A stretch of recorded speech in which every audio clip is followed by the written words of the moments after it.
Yeah, it's going to be at least this game, but I want to figure out what is Joel Embiid, and he's dealing with a hip injury, he's dealing with an ankle injury, and he was hoping in the lead up to tonight's game that he would be able to get both of those things to loosen up, to get both of those in the right place to be able to play. And I was told he spent all morning on the training table. They had shoot around this morning. They had other team meetings. He literally was stuck on the training table trying to get treatment, trying to get his ankle and his hip ready to the point where he could try to play. And it just did not give, and the team ruled him out. That is the breaking news. Sham Charania at ESPN, broken just about a half an hour ago.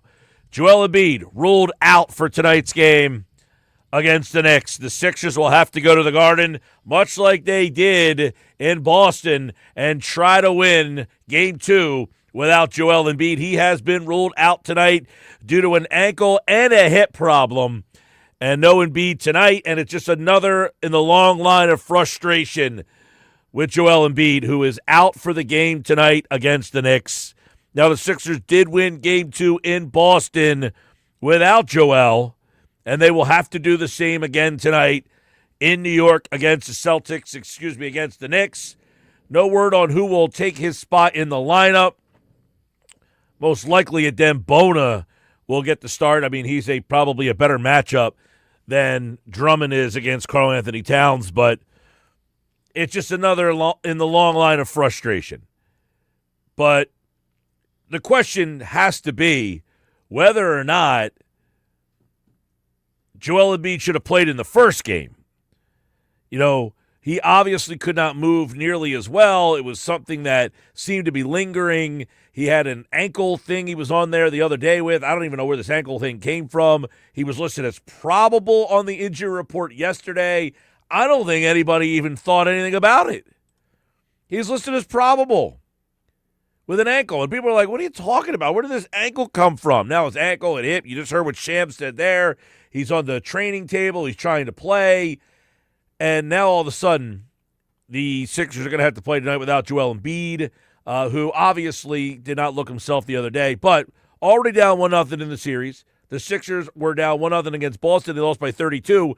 They're trying to use the same formula. I don't know that they're trying to use the same formula, but they're going to have to. A couple things on this. One, Sixers with Joel Embiid in the postseason, 3-2. Without him, they're 1-2. Points per game, they scored 4 more with him. They are a much different team with him offensively. During the regular season with Joel, they're 10 games over 500. Without him, they're 2 games under 500. Without him, during the regular season, they score 7 less points. They give up more points. They give up more points in the paint. It is obviously a terrible situation that they're going to have to try to save essentially the season. And I say save the season, teams that go down 2-0 in the second round win the series like 90-some% of the time. Philadelphia, by the way, down 2-0 in the second round, have never won. Now, you could say, well, same against the Celtics. They were 0-18. They are 0-15 in the best-of-7 series when they are in an 0-2 hole. Conversely, teams that go up 2-0 in the best-of-7, in those series, they win 92% of the time. In other words, if Philly loses tonight, it's pretty much game, set, match for this series. Who the heck knows? I am not going to sit here and try to prognosticate if Joel can play in Game 3, which is on Friday night. One of the problems with Joel is in the playoffs now you have to play every other night, and you can't trust him to play every other night. So he's out tonight. Maybe he plays Friday. Who knows? Not here to legislate that, but, you know, he has played through a variety of injuries that we do know. We know Joel Embiid's history. He's played through ligament issues in his knee, damage in his thumb. He's dealt with facial fractures, Bell's palsy in his face. And now this postseason, he came back after appendicitis after just over 2 weeks. And we saw him get hit in that area. I think it was Mikal Bridges who knocked him right in the stomach area, whether you want to call it a stomach, a hip. He's dealing with pain in that hip area now as well as an ankle. Yeah, so that is the laundry list of injuries that the big man has dealt with. But, you know, quite frankly, nobody wants to hear it. Nobody wants to hear, again, that Joel just can't get himself to play. And I'm not, like, you feel bad for the guy. His body just will not cooperate. It just constantly lets him down. But this is another reason why people are so frustrated by him and the team and the organization. And right when they finally got some goodwill, it was almost like 10 years of frustration was thrown out the door for some goodwill because they finally did something that they had not been able to do in the entire Embiid era, and that's exercise the Celtic demon. They finally do that, and now you get this. And it's on the heels of losing by 39 points to the Knicks. You know, if you steal game one and you're like, all right, he can't play in game two, you're frustrated still, but it's like, hey, you split. Now, that's not to say they can't split in this game here. They did it in Boston after losing by 32. They went to Boston and won. And it does set up for some intrigue that, hey, listen, one of the problems in game number one was what? Tyrese Maxey was really not a big factor in that game. Now, Maxey is going to almost have to be a factor in this game. He scored 30 points 10 times in the playoffs for the Sixers. So you're going to need a Tyrese Maxey moment. You're going to need a VJ Edgecombe moment. Who stepped up in game two against the Celtics when Joel was out? So look for VJ Edgecombe to possibly have a big game tonight.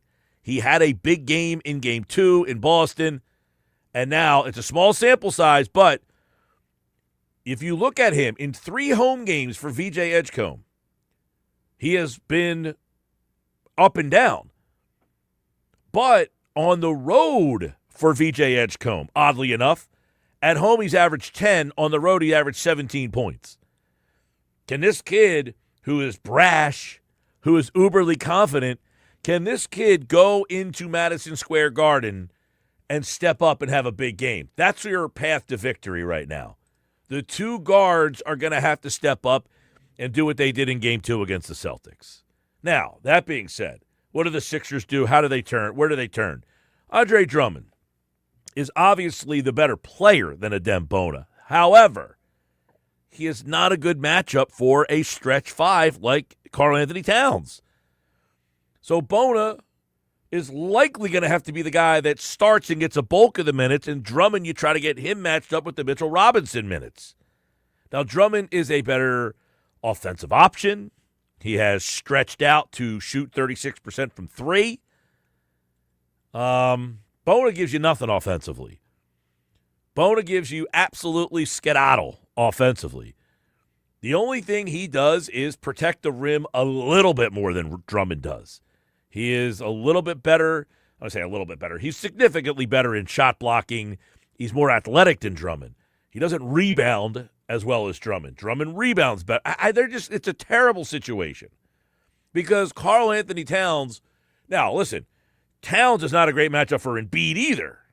So the Sixers, in some capacity here, with Adem Bona, and I would imagine you're going to have to see somebody else get some center minutes in this game.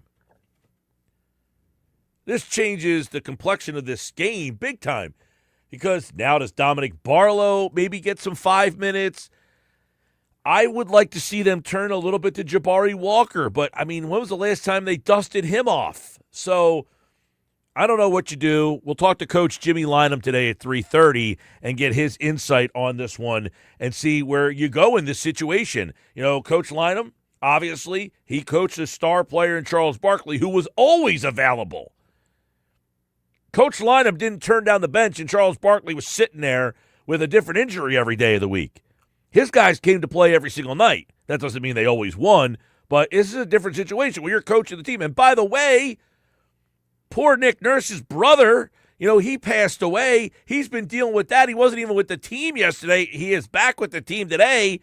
You throw that wrench into the wheel. I mean, what a terrible story. The guy loses his brother in the middle of this whole thing going on, and then he comes back, and it's like, hey, Coach, by the way, Joel can't play tonight. I mean, are you kidding me?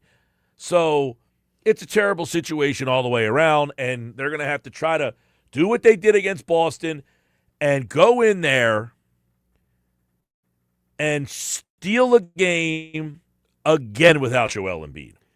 Well, if we could backtrack to that game, Mike, a huge reason why they won that game without Embiid in Boston was a guy that we haven't talked a lot about in recent days, but I think we maybe need to look at it closer tonight. That's Paul George. Paul George had a huge role offensively and defensively in that game against Boston. Is Paul George a guy that is going to need to turn back the clock tonight? He's going to have to, and you know why? It's ironic here that the guy that he took over for, that many people said, well, he's got to be better than Tobias Harris. Harris is on a heater right now. I mean, he's got 20 points in like 5 straight Tobias games. had the game of his life in Game 7 on Sunday. Yeah, George, who, 17 points a game, shooting nearly 40% on 3. I think, listen, the blueprint here is going to have to be eerily similar to the Boston game. Yes. They're going to need a big VJ game, a huge Maxey game, and George was maybe his best in that particular game. You have to almost just say, similar to, you have to shoot the ball well, but similar to how Boston wins, where Cada and the big men, they're not a big part of your offense. They're just there to bang and get rebounds and tip balls and set screens. That's what you're asking the big guy to do tonight. The problem is, this is where I look at Daryl Morey. And they traded Jared McCain, and they got roasted for that whole situation. And by the way, their McCain bench has some big shots last night. I did, and I was about to bring that up. Their bench stinks out loud. I think the bench has scored. I mean, Grimes is about the only guy who's done anything, and you can't count on the consistency of Quentin Grimes. But that being said, they have very little contributions off the bench, period, here. 1. 2. So you traded McCain. So I'm not here to legislate the deal and what it means. But here's what I'm looking at. They traded McCain and got a pick back in return, which is what, 22? Yeah. From Houston.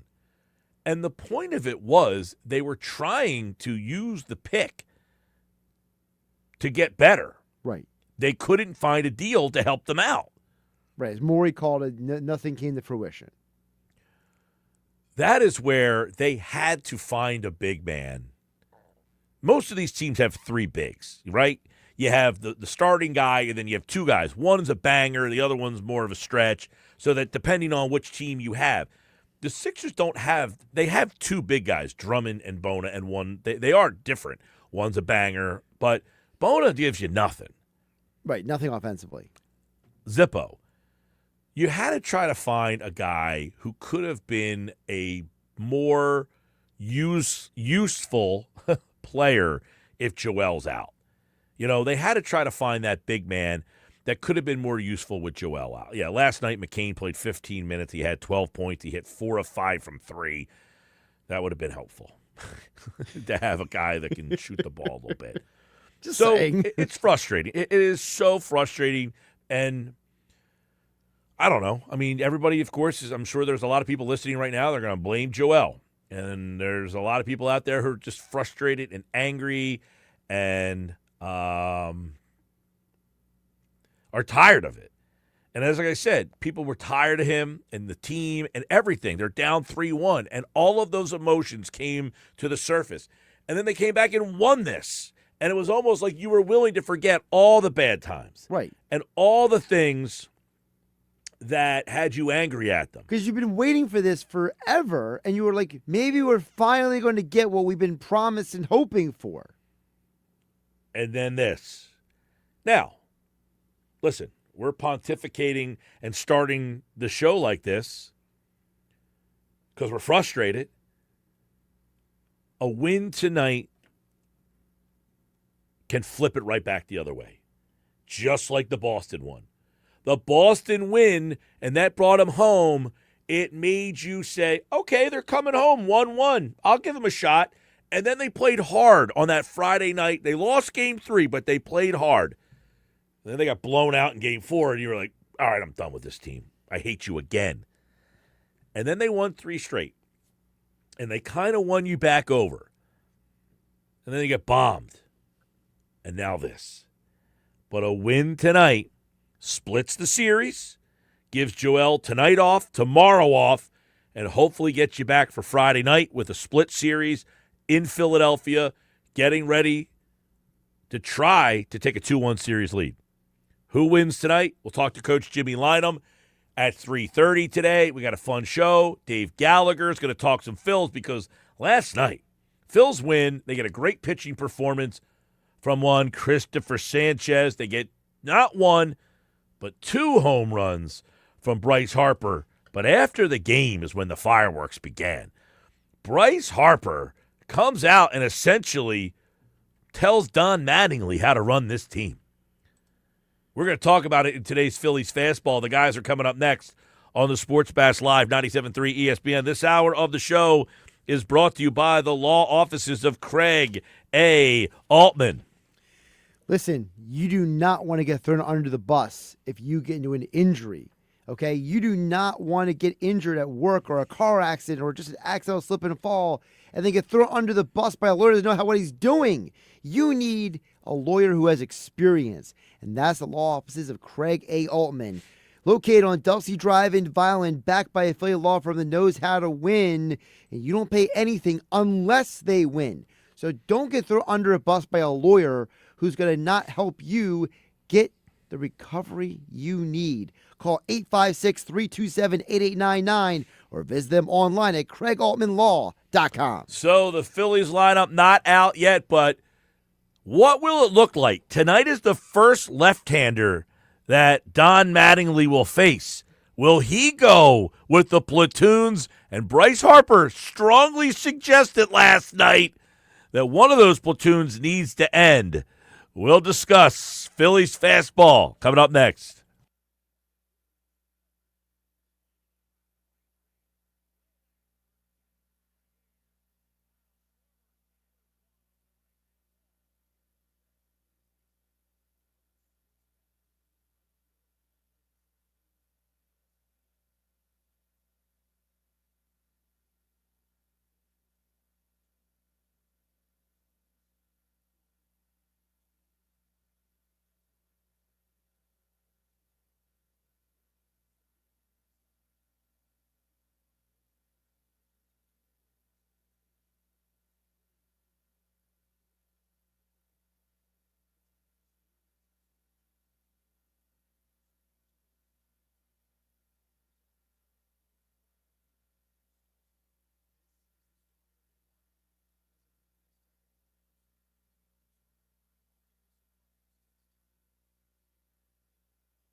223 Sports Bash Live, 97.3 ESPN. Phillies fastball today. Bryce Harper last night laying the smacketh down on the lineup. Now, the lineup is not out yet. The Phillies face a lefty today for the first time since Don Mattingly has taken over. They're 0-10 under Rob Thompson against a left-handed true starting pitcher.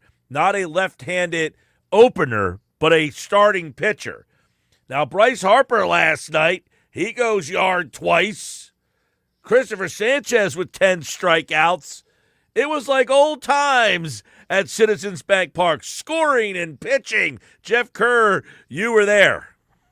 Hey, look, I'll just say this. Bryce Harper hit 3 home runs last night, at least in Bryce Harper's mind. He hit the 2 home runs during the game, and then he decided to give us a bomb with the Bryce and Stott comment, unprompted, by the way. We will get into that. We will get into that. But 2 home runs. Sanchez struck out 10 batters, 8 innings last night. This was, the formula that this team has used so often, Oscar. It's great pitching, and then your stars stepping up last night and getting it done. 14 hits, 9 runs. You couldn't really have asked for a better blueprint than last night for that. Yeah, I mean, we talked about it yesterday in the show. Christopher Sanchez pitches much better at home. That has been his career, much better at home than on the road. He's seen what the other guys have done, and he stepped up to the plate. I mean, 8 innings, 10 strikeout, 1 base on balls, and 3 hits. I mean, that's Christopher Sanchez. Cy Young showed up yesterday, so it was great to see. This guy is one of the best pitchers in all baseball, and his changeup. I mean, his arsenal. If you sat down and saw how he pitched, it was a masterclass. And I think actually Donnie Baseball said it after the game. I mean, it was a masterclass in pitching with the changeup and his location yesterday. And then Harper, we said it yesterday that he's hit Severiano in the past, and he didn't. He did his part against Severino. Sanchez, the 8 innings, by the way. 10 strikeouts. Second pitcher this season with 8 innings and no runs allowed with 10 strikeouts in the majors. That's how rare his performance was. Do you guys know who the other guy was? Cliffley? No, I said this season. Suarez. Rangers Oh, Suarez. no, this season. Yeah, I thought you this meant season. Phillies history. 8 innings, no runs, and 10 strikeouts. Ranger Suarez also did that. That's how rare that kind of pitching performance has been this season, and that's what they got from him, Christopher Sanchez, last night. And, guys, you brought it up yesterday, Oscar. We've all brought it up. The reason this team is now 7-1 under Don Mattingly is this pitching has completely turned the corner over the last 8 games. They are pitching outstanding. They are first in ERA, first in WHIP, first in batting average against, and that's really the identity of this baseball team. No doubt about it. I mean, go ahead, Jeff. Go ahead. Yeah, I mean, I thought it was funny last night when Christopher Sanchez said, I said, hey, look, you guys feel the momentum? You feel the piggybacking off each other at this point? It seemed like it went the other way just a week or 2 ago.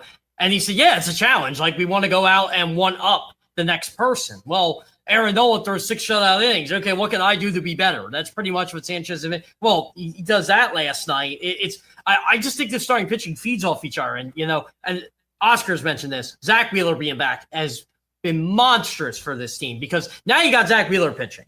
And Aaron Nola had that long rest. He pitched well. Andrew Painter's really your only wild card, and he's played 6 starts. He's made 6 starts in the majors. Like, this is what we expect for the Phillies. It doesn't surprise me one bit that they're 7-1 under Don Mattingly. Yeah. The blueprint of this team is starting pitching. I mean, that's where everything starts. If the starting pitching is there, as you see here, with Christopher Sanchez now at 2.42 ERA, you got Wheeler at 2.45, and then you got Nola and Luzardo beginning to step up.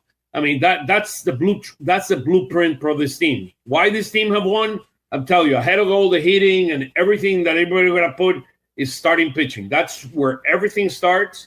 And then you're going to see our lineup is very, very streaky, and that's a reality. How many runs did we had in the 7th inning yesterday? One they or had two? They had 2 crooked number. I mean, they had 1. It was 1-0 going in the 7th. Yeah, they scored 5. They scored 5 in the 7th and 3 in the 8th. Yeah. So this was a very, very tight game, and Christopher Sanchez got you there, and then our bats began to wake up, and that's great, by the way, except Schwarber. Schwarber hasn't hit too much lately, so I forgot Schwarber even went 0 for 5 yesterday because everybody else hit. Yeah, 0 for 5, 2 strikeouts, but behind him, 3 for 4 for Bryce Harper, 2 home runs, 3 RBI, and 3 runs scored. And he is scorching hot right now, guys. I mean, he had obviously the 1 home run, the only run on Sunday. Last night, he carried the team too, but he's getting some help. Marsh, Real Muto had that big double. Stott, and we're going to get into this whole Stott and Harper and everything else regarding these comments, but this is what happens when the lineup starts to hit. They score 9 runs, and they win. Then after the game, Bryce Harper, as Geoff, you were there, take us through what happened. So basically, we were just asking Harper about the lineup. Sometimes it's hard to get stuff out of Harper unless Harper wants a message pointed out. I've learned this over my years of covering the Phillies, and Todd Zalecki just asked a regular question. How do you feel about Bryson Stott? And he just goes unprompted. Well, this is what happens when you play every day. He's an everyday player. Yada yada yada. He should be playing every day. And I'm like, oh, okay. Like this is interesting. Because they're facing a lefty today. It's the first time they've faced a lefty starter under Mattingly. By the way, they're 0-10 against lefty starters this season. Let me remind you. And Rob Thompson always platooned. He always platooned Bryson Stott with Edmundo Sosa, or he would platoon whoever was in left field. But Don Mattingly has been open about Brandon Marsh playing every day. We might see Brandon Marsh play against the lefty today. He's been pretty adamant about he thinks Brandon Marsh is an everyday player. I'm curious to see where he thinks Bryson Stott is the same way. Well, you can make a strong argument, Oscar. Oscar, you can make a strong argument. We were talking about this earlier today, which is Stott's numbers against lefties are pretty similar to his splits against righties. He's about 254 against righties, 252 against lefties. His on-base percentage against lefties is slightly better. His OPS is about the same. Now, they're all average. It's not like he's great against lefties or righties. On the flip side, Bryson Stott is abysmal against left-handed pitching. Brandon Marsh is abysmal against left. So you can make an argument that Stott deserves to play against lefties more than Marsh does. I mean, you see it this year. This is as of Sunday. I haven't updated this slide, but basically you see Stott at 1,000. I mean, he's our best hitter against left-handed pitching. I don't mind playing. He's Stott only at today. 13 at bats against left-handed pitching. Yeah, no, I got you. Yeah, but what I'm saying, I don't mind playing Stott today. I do believe our dear friend Alec Bohm, even though he got on base a couple of times yesterday, one on a hit and another one on a base and balls. That I mean, he needs an extended rest on the bench. I mean, it's I want to see Sosa playing at least 2 or 3 times a week. I mean, well, whatever I think it takes. the message Bryce Harper is trying to put out is, why bench Bryson Stott when Alec Bohm, and we're seeing the numbers here, 443 OPS, 422 against right, 487 against lefties. It's to me, the message is Alec Bohm shouldn't be an everyday player. Bryson Stott should be. That's where we put in Edmundo And we Sosa. mentioned it yesterday, Geoff. To me, is the rotation of 3 between Bohm, Sosa, and Stott. I mean, those 3 needs to rotate. And you're playing 2 of them every day, depending on matchups. This is my issue here. Do you guys have a problem with Bryce Harper playing assistant manager, assistant GM, basically trying to tell Don Mattingly how to do his job? Yeah, because we don't know what the lineup is. That usually comes out like a little bit after 3:00, so we won't have that. But now you're putting him in a position. He strategically knew there was a left-handed pitcher pitching today for the Athletics.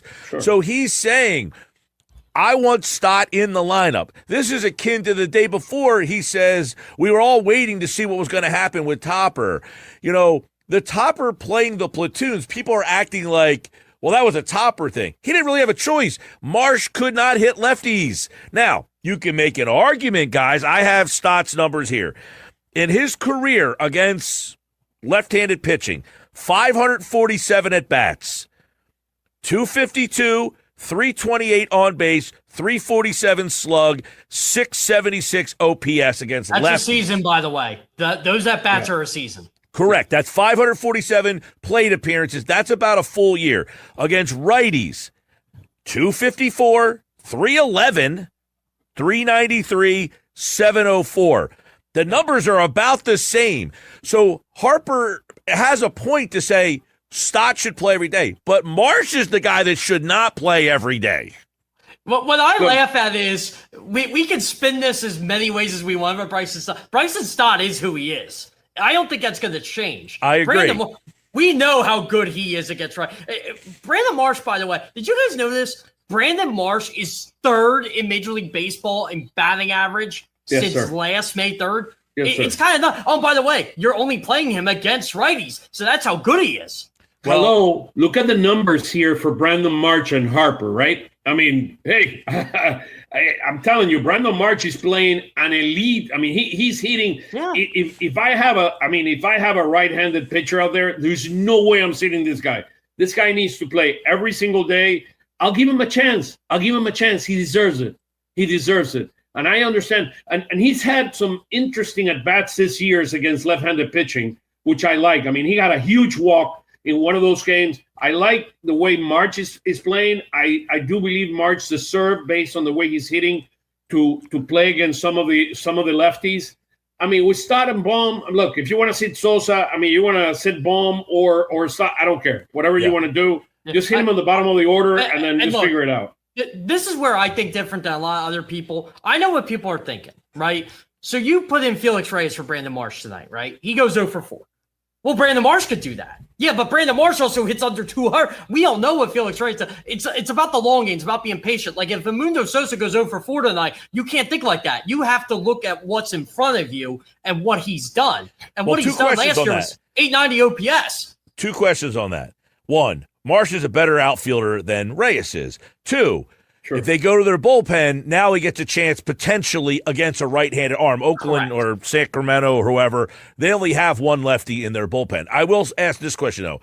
So far, Marsh this season against lefties, he's hitting 182, 250 on base, OPS 432. He has struck out he has struck out 8 times in 22 at-bats this year. So people say, well, you got to give him a chance. Well, last year, 197, 287 on base, 289 slug, a 577 OPS. He struck out 32 times in 76 at-bats last year. When the Phillies found out about this, Mike, April 24. Brandon Marsh played against lefties, and he went 0 for 20 to start the season. And I think Rob's like, I can't do this. I just literally can't do this. 2024, he struck out 33 times in 78 at-bats. He hit 192 with a 270 on base, a 282 slug, and a 552 OPS. Moral of the story is he can't hit lefties. So do you give him another chance? Until the facts. I do. They want facts, but they want the facts in their favor. Well, Oscar, you want to see him get a chance? I do. I think he deserves the opportunity. Look. Let's be very clear here, right? I mean, can Felix Reyes? I mean, he hasn't hit well. I mean, that's kind of the reality. Felix Reyes. It's Otto Kemp syndrome. He's not playing. Yeah, against lefties, he's 214. I mean, he has 14 at bats. I mean, Brandon Marsh has 22 at bats. He struck out 8 times, and I get it. I understand, but I don't mind because of his defense to play him on the bottom.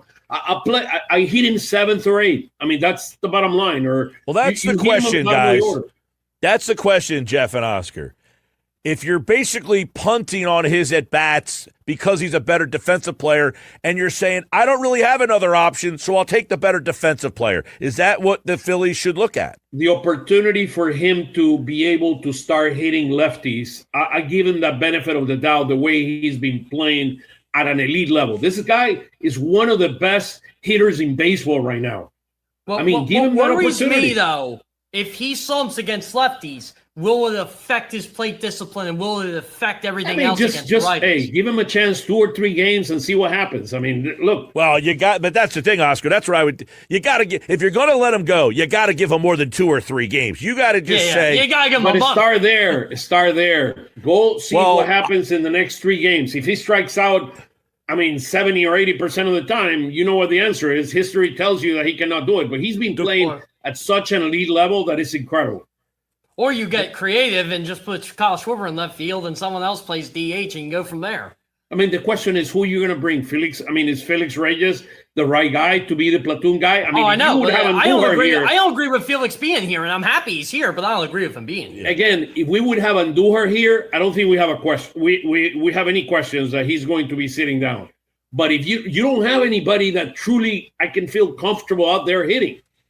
I agree with that. I think that's the one problem is they don't have a suitable platoon guy to platoon with Marsh. So why not let Marsh get a full month of at-bats? And the trade-off is... That's where I agree with Oscar. What do you got to lose?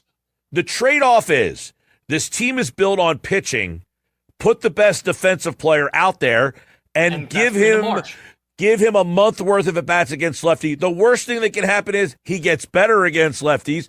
In the interim, you can go scour. Hey, can I go get a right-handed? They need to find. Listen, a couple of years ago, they made the trade for Austin Hayes. That was a good idea. Looked like a great trade when they made it. Yeah. The problem was that I had with the trade, guys, and Oscar, you were there at the time too. They said he was an everyday player. He's not an everyday player. He's a right-handed bat in a platoon. He would be the perfect guy.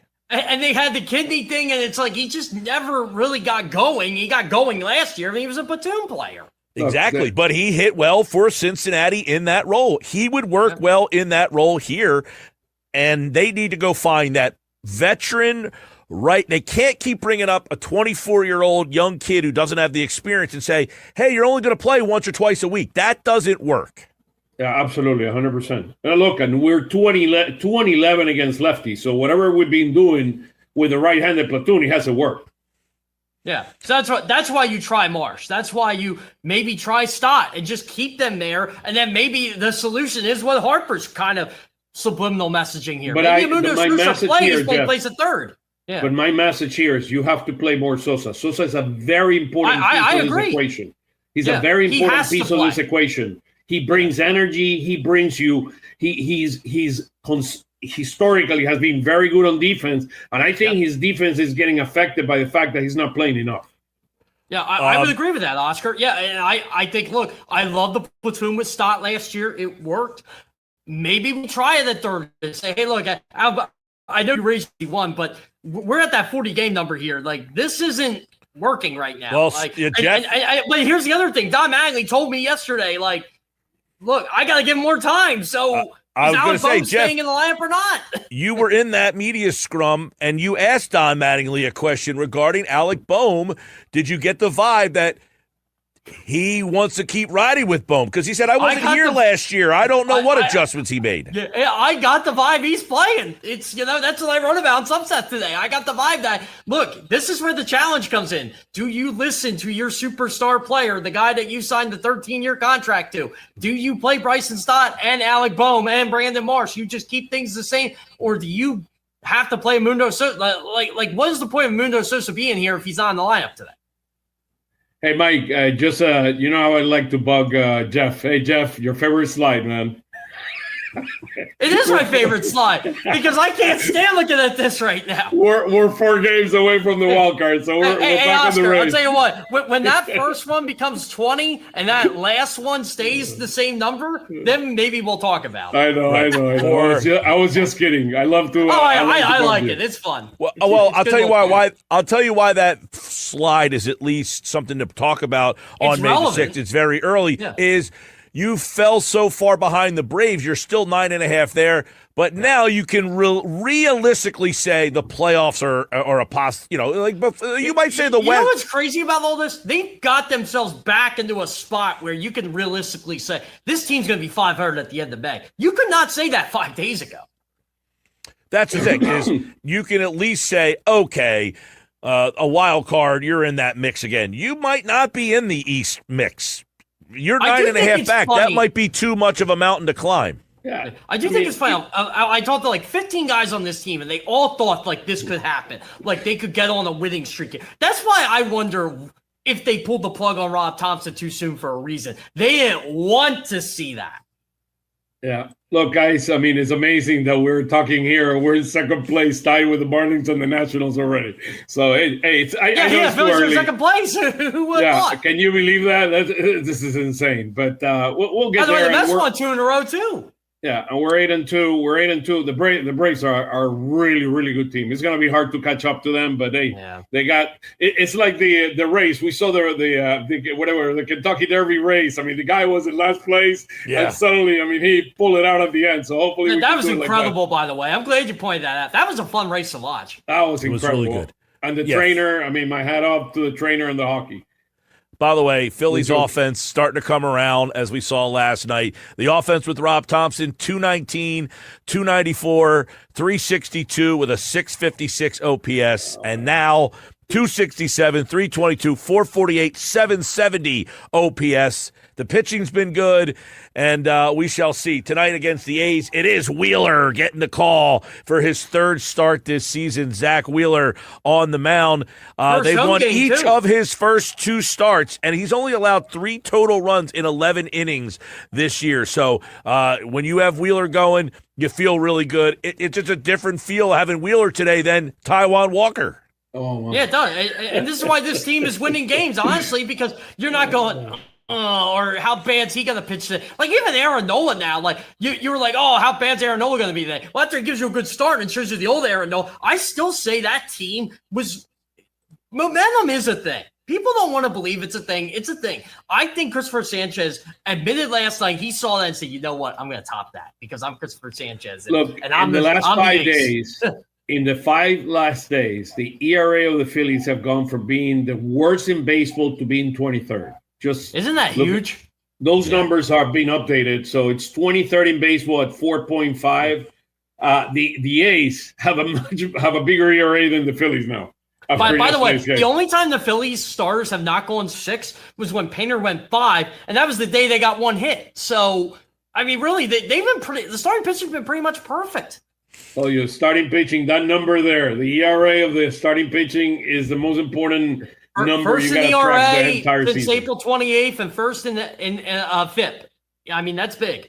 Well, guys, we'll see. The lineup will be out a little bit later on. Don Mattingly's first time against a lefty. Will he succumb to the Bryce Harper pressure? Will they stick with the platoons? Brandon Marsh, and we're saying let him play against lefties to make the defense better. That means Crawford stays in center.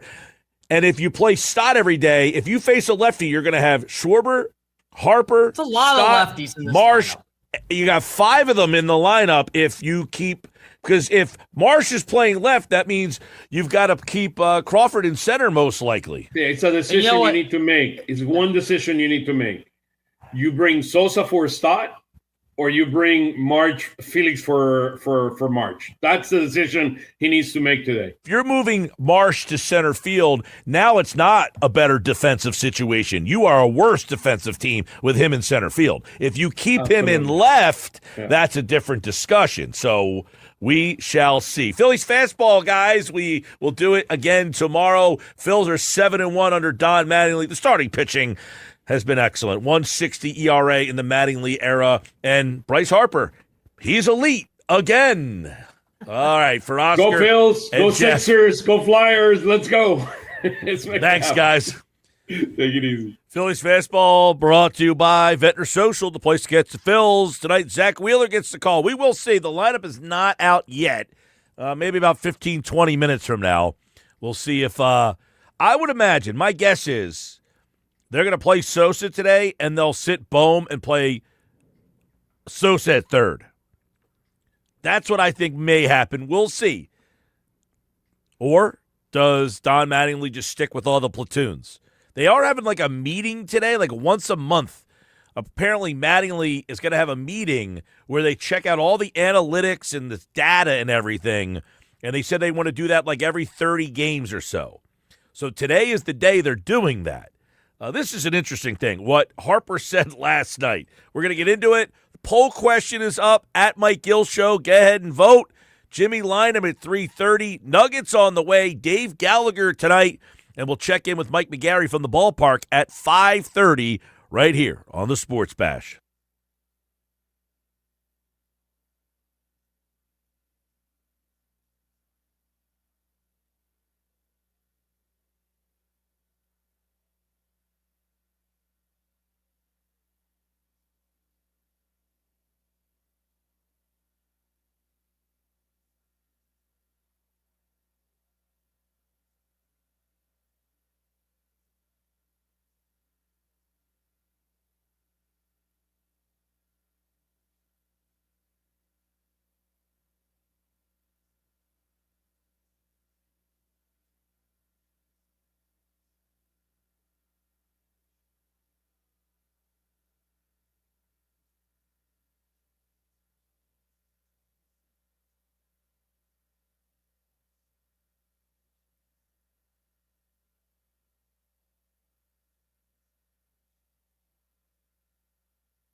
All right, Sports Bash Live this hour brought to you by the law office of Craig A. Altman. Let's go to the poll question.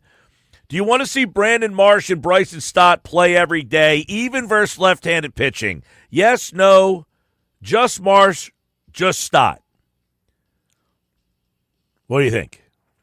There are your options. Yes, I want to see Marsh and Stott play every day. No, I don't want to see either one of them play every day. I'm okay with just Marsh playing every day. I'm okay with just Stott playing every day. Apparently, I'm in the minority in this poll. 71% is the leader, 12% is second, 9% is third, and 6% is last. I mean, I'm shocked by these poll results.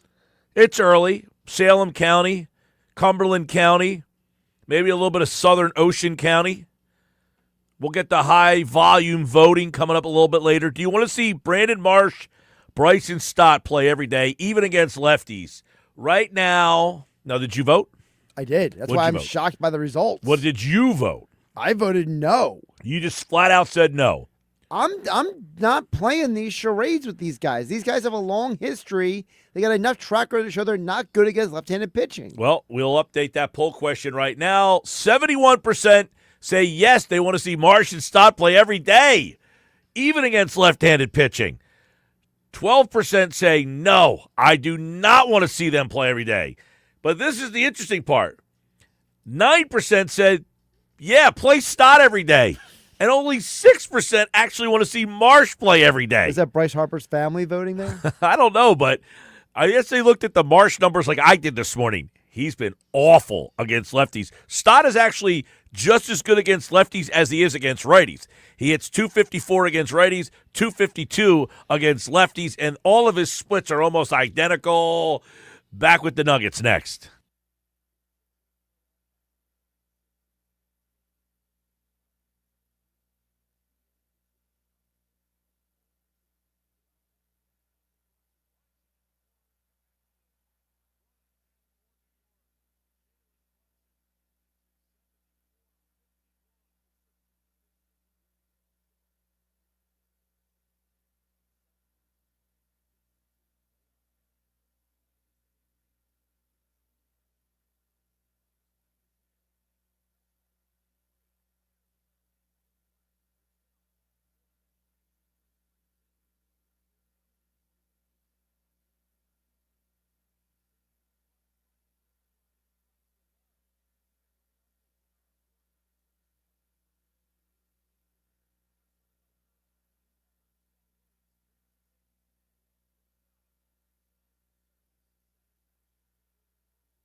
All right, Sports Bash Live, 97.3 ESPN. Well, we just finished up our Phillies Fastball segment, and now the Phillies lineup is out.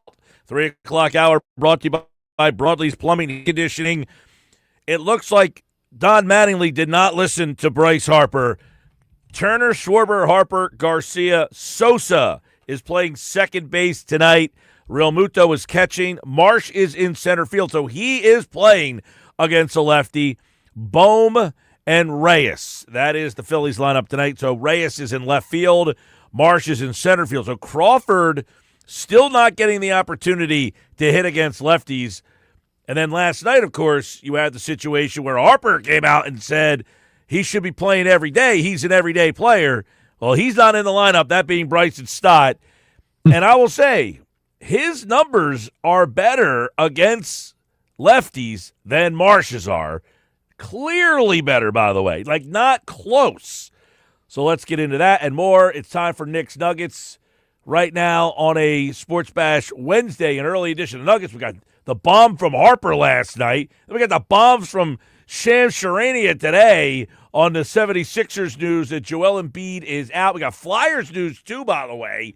Rick Tocchet has said Noah Cates, he is done for the rest of the series. What else could happen here? Holy mackerel. You know, game 7, those 48 hours, it was nice. It was a good time. We had a little euphoria in the city, and it's going back down to earth over the past couple of days. Nugget number 1, we got to start with the Shams Charania news from earlier, Mike, that you had to lead the show with. Joel Embiid out tonight. Now it's a hip. Now it's an ankle. He did not look right in game 1. You knew he laid it all on the line in game 7 against Boston. He put his whole entire body on the line that whole entire game. So this, is it shocking? No. Because you kind of knew he put it all on the line in that series. He came back quick from the appendectomy. He did not look right in game 1 against the New York Knicks. So listen, you're going to have to rely on Tyrese Maxey. This is another opportunity for Maxey and Edgecombe to show, and it's like Groundhog Day, like in the Boston series. Game 2, they're going to have to take over on the road and steal one in New York. Yeah, I mean, you're basically going through the same blueprint that you went through before. You lose game 1 by 32 to Boston. You lose game 1 by 39 to New York. Game 2, everybody is like, this series is over. You have no shot. No Embiid. And they went to Boston and won that game and made it 1-1. You have to hope that, listen, in that game 2, VJ Edgecombe, monster game 2. You get a better game from Maxey. He's more involved in the offense. You need a big Paul George game. Is it outrageous to think they can go there and win? No. Is it deflating? The news is deflating. That's the problem. The messaging and the news is so deflating. But it was deflating the last time they played at Boston after a 32-point loss. It wasn't deflating because Embiid didn't play in that game. It was deflating because you got your ass kicked in game 1 by Boston and just felt that you had no shot, and you went there and beat that team. So do they have a shot tonight? Of course they do. It's just a frustrating situation because you just know you cannot trust Joel. Okay, he plays on Friday. Can he play on Sunday? Who knows? Yep. I saw a stat today that Joel Embiid has not played more than 6 consecutive games. Well, since that stat, 2023. somebody did the research on that and said that stat was inaccurate. But it's not true? I saw. Huh? I wouldn't be shocked, but I did see that going back and forth, and it was Sean Bernard who fact-checked that and said that is not accurate. Well, I think Sean's a pretty good Sixer guy, Sean's a good source. I saw that earlier today, and I was like, whoa, is this true? Does this make sense? He hasn't played in 6 straight? I mean, it feels like it. It feels like it. It does feel like it. I wouldn't dispute it if Sean didn't go do the research. But apparently Sean did the research and said that it's not accurate. But I wouldn't be surprised if it was like 10. He hadn't played more than 10 games in a row. No. I mean, this is what you've kind of had to go through, right? Throughout the postseason is that, boom, he doesn't play every single game. And we figured, is he going to play the whole entire Knicks series? I mean, he only played a couple games in the Boston series. They were still able to win that. You have to steal one without him, though. That has to happen. And he's got to come back for the game on Friday night. That has to happen. He has to do it. Well, I would imagine that according to Shams, he was trying to. He laid down and basically they had him on the medical table and he just, couldn't get going, whatever. And I would imagine he would play Friday night. But who knows? When he showed up on the injury report yesterday, he was probable. There was no thought in your mind. You were just like, probable, okay, whatever. I don't even remember an ankle, but whatever. And then it's an ankle, it's a hip, it's everything. It's ridiculous. Yeah, it's a new injury every time. It's the appendectomy, now it's the hip, the ankle. Listen, I still think they can win this series, especially if he comes back in Game 3. And if they steal one tonight, it's 1-1. You're on the right track. You stole home court in New York. That's what you have to do. You have to steal home court. Just take one of them. It doesn't have to be Game 1. If it's Game 2, great, but you got to take one up there because that will give you the shot to win the series later on and keep you competitive. Paul George also needs to have a big offensive night. You need Edgecombe, Maxey, your stars have to show up, but also the bench has to show up as well. The bench has to show up. And nugget number 2, I don't know if you saw this in the Athletic anonymous players poll. Quentin Grimes got a couple of votes for most underrated player in the league, Mike. He needs to show why he's underrated tonight. They need the bench to give you a little something to say the least. I have no faith that Grimes helps you out. But the guy that I'm looking at that I would go with tonight, I don't think they will, and I tweeted this out a little while ago, is I would go with Jabari Walker and give him some small ball 5 minutes. There was a stretch. I went back and researched. He played a little early run when Joel Embiid was out and Paul George were out. It was early March. He averaged 21 minutes, and in those 21 minutes, he averaged 17 points, 7 rebounds, and 2 threes per game. To me, Jabari Walker is a rebounder. He's a hustler. Energy guy. Loose ball guy. He's an energy guy. And 17 points, 7 rebounds. You're telling me those aren't numbers? Even if it's cut in half and he averages 9 and, 3 or 4, fine. Oh, okay, he's giving me more than a Dembona is. So I'm going small ball 5 with Jabari Walker getting some extra minutes for me over Dominic Barlow, who to me brings nothing. No, not a zip zero. Now, the Sixers did win in Madison Square Garden without Embiid earlier in the season. So it's very doable to win this game. They've done it in the past this year with Edgecombe and Maxey, etc. So and Paul George. So I think they got a shot tonight. You know what would have been nice is to have a guy who could score 12 points in 15 minutes, like a Jared McCain. Did you see that last night? I did see Jared McCain hit 4 out of 5 threes last night. It would be a nice little shot in the arm to be able to get a guy like McCain come off the bench. Could you imagine if they actually made a move at the deadline to help bolster the bench a little bit? Could you imagine if they actually made like some type of move to help out the bench, get a little shooting, a little bit more depth?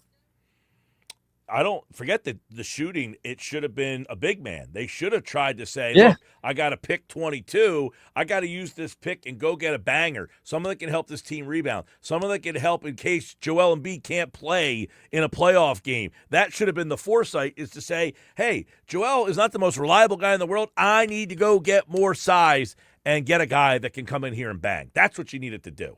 Well, Jared McCain was asked today earlier during his immediate availability if he's keeping up with the Sixers playoff run. He said, quote, I watch them pretty closely. Those are still my guys. Those are my brothers. So I'm definitely watching them and always rooting for them no matter what. Yeah, and McCain's, by the way, McCain's one of the great kids, great class. guys.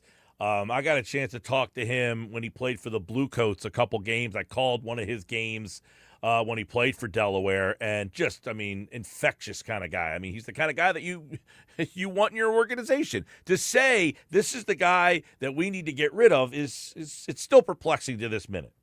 Yeah, it's perplexing that they traded a first-round pick from last year that barely even played for them, and just to give up on him that quickly, just to duck the tax, is a little crazy to me. But listen, he had a very big night for the Oklahoma City Thunder in limited minutes, but he made those minutes impactful. And that's where you need someone like a Grimes, who they chose over McCain, to step up tonight. That guy who had some votes for most underrated player in the league needs to show that a little bit tonight. I need to see him hit a big 3 here and there and play that like one sequence of defense that he played in the Boston series. I don't expect that to happen. But he did have one big game in that series against Boston where he really, really played well. Tonight, to me, it's not a Grimes night. It's an Edgecombe, it's a Maxey, and it's a Paul George. Those are the three guys I'm counting on tonight. I think Maxey needs to carry them to a win again. This is what he needs to do. This is to continue to show why he's a superstar in this league. He needs to win a game on his own. He has to go out there, drop 35, be aggressive, take a lot of shots. Because Maxey could tend to fade away a little bit, and we saw that in the Boston series. He can tend to not be aggressive, not take a lot of shots early, and he's talked about in his post-game availabilities. Some nights he's I got to be more aggressive. He has to be aggressive tonight. He has to take over. He needs a Maxey Square Garden type of event. You see those T-shirts going around? No, I haven't seen any T-shirts. But you haven't seen the Maxey Square Garden T-shirt, huh? No, I haven't. But I would say with Embiid not in the lineup, I would anticipate there's nothing really holding Maxey back. That's one of the things is some nights when Embiid's out there and he gets the ball early in these games, and that starts to get a lot of people standing around. But that's not here tonight. No, that's not here. All right, moving along. Nugget number 3. You mentioned it at the top. Noah Cates is out for the series per Rick Tocchet. Flyers down 2-0 to the Carolina Hurricanes. The injury bug has now gotten the Philadelphia Flyers. Tippett out the other night as well. Mike, I think the Flyers, listen, they're running into a little bit of a juggernaut here. Now you lose Cates. It's another key piece to this lineup. Yeah, and I saw earlier this morning they called up Jetlachenko, and I thought, okay, that must mean something. We saw the Cates stuff. He was day-to-day. Now he's out. They also, Tippett was not, I don't think, on the ice today. So it looks like that Tippett might not be ready for tomorrow either. Dvorak also, I don't think, practiced today. So, yeah, seemingly you are pretty banged up, especially at the center position. So you could see 19-year-old Jetlachenko get some centerman minutes. You could possibly move Couturier up, I guess, off the fourth line. But we're going to talk to Riley Cote on tomorrow's show to give us some thoughts on, what they can do with this lineup, if there's anything they can kind of spice up. Yeah, the good part is they're coming back home. Maybe they take one at home, get back in this series. But Carolina, they've been in it. They've been a cup-like team over the past couple of seasons. I just think this one's a little bit much for a young Flyers team. They might have hit a little bit of a wall. They had a shot to win that game. You got to steal one on the road. If you want a chance in the series against more of a juggernaut type of team, you got to steal one. Just like in basketball, you have to steal one of those first 2 games to even have a chance later on in this series. Historic. Big time. And listen, I think the way they lost that game, sometimes it's hard to get off the mat. And the fact they outplayed them in that overtime. The fact they outplayed them in that overtime is what was troubling. They had it. They had an opportunity with connecting wide open net, could not get it done. Yeah, and the fact, again, that you outplayed them and still lost, I think that is a tough way to bounce back. Although I feel like, one of the things that the Flyers, you could hope to try to catch your shot is to catch them kind of although they got up 2-0 in the other game Monday night and still couldn't hold on to that. Still couldn't hold on. Yeah. Big learning season here. Big learning season. And we talked about this earlier, earlier in the year. Them winning a series or even getting to the playoffs, successful season from where this team has been at for years. This is still a successful season for the Flyers. Do we want them to continue to roll forward and make a run? Absolutely. But this was a massive overachievement this year. There's no doubt about it. Yeah, and one of the things we talked about yesterday is, okay, you have a young team here with a lot of young players. Are these guys building blocks to making deep runs? Or is this the beginning of the Flyers becoming the Flyers that they've always been, with a lot of good players, but not like that great guy where you had just a bunch of 18 to 20 goal scorers that were all good players? Which of this group is the guy that becomes the great player? I mean, some of these guys are fine if, we talked about, the Lawtons and the Konecnys and, Wayne Simmons in the past. Guys who were just, good players. Feels like they have a lot of good type of players. Which guy from this group moves on to that next level to become the great player? That's what I want to know. Yes, and what will this team look like next year with expectations on them? That is what I want to see. Now there's going to be an expectation to make the postseason. Oh, it was a fun run this year. People will give you a little grace if you lose in the second round. But after that, what's going to happen? What is this team like with expectations? Because this year they were kind of just playing as, naive kids getting into the postseason. We made a little bit of a run, 3.8%. Boom, we get in there. Now there's expectations for you to continue to make the postseason now. Fair question is, next year people are going to be all sorts of fired up for this team, no matter what happens in this series. Yep, there you go. All right, final nugget before I get out of here. Looking back to the Boston Celtics series, did you see this, Mike, that Jaylen Brown was fined $50,000 for his live stream the other day because he criticized the officiating? He made it on his Twitch stream that he's become so famous for now, making some comments about Joel Embiid, the Sixers being better without him. So maybe tonight he's probably picking the Sixers because he thinks the Sixers are better without Joel Embiid. But he was fined $50,000 for public criticism of officiating. Now, I thought usually this happens when you do it like in your post-game press conference or before a game in the pregame press conference. But he did it on a Twitch stream and he's getting fined. I mean, this is pretty funny. Yeah, and listen, he was come on, seriously. Like, he has that arm that he's pushing guys all over the place. He has some nerve bringing that up. You know what I mean? Like, for him to kind of go out and make that comment after the way that he's throwing guys off and stuff like that, I thought was a little preposterous. Yeah, I mean, the guy, he was throwing bows all series. All series he's throwing elbows. But on that Twitch stream, like, hey, maybe it was worth getting fined for because now, he got a little bit more bump of his Twitch, him making the comments about Joel, because early on in the series when they were without him, he's like, hey, they're better without Joel Embiid. And then he makes the comments about Joel Embiid flopping. It's like, which is it, dude? You lost to him. You're streaming on Twitch right now while Joel Embiid is now out in game 2, but is playing in the next series. Now, do we think that really he's trying to grow his Twitch stream followers? Absolutely. I think this is a little bit like he's trying to poke the bear a little bit so people get to watch him on Twitch. Because today he's going on IG Live with Kevin Garnett. He just announced. Did I see something like Bryson DeChambeau's leaving? Well, the Live Tour is like ending, and he's not going to go back to the PGA. He's going to start like a YouTube show or something.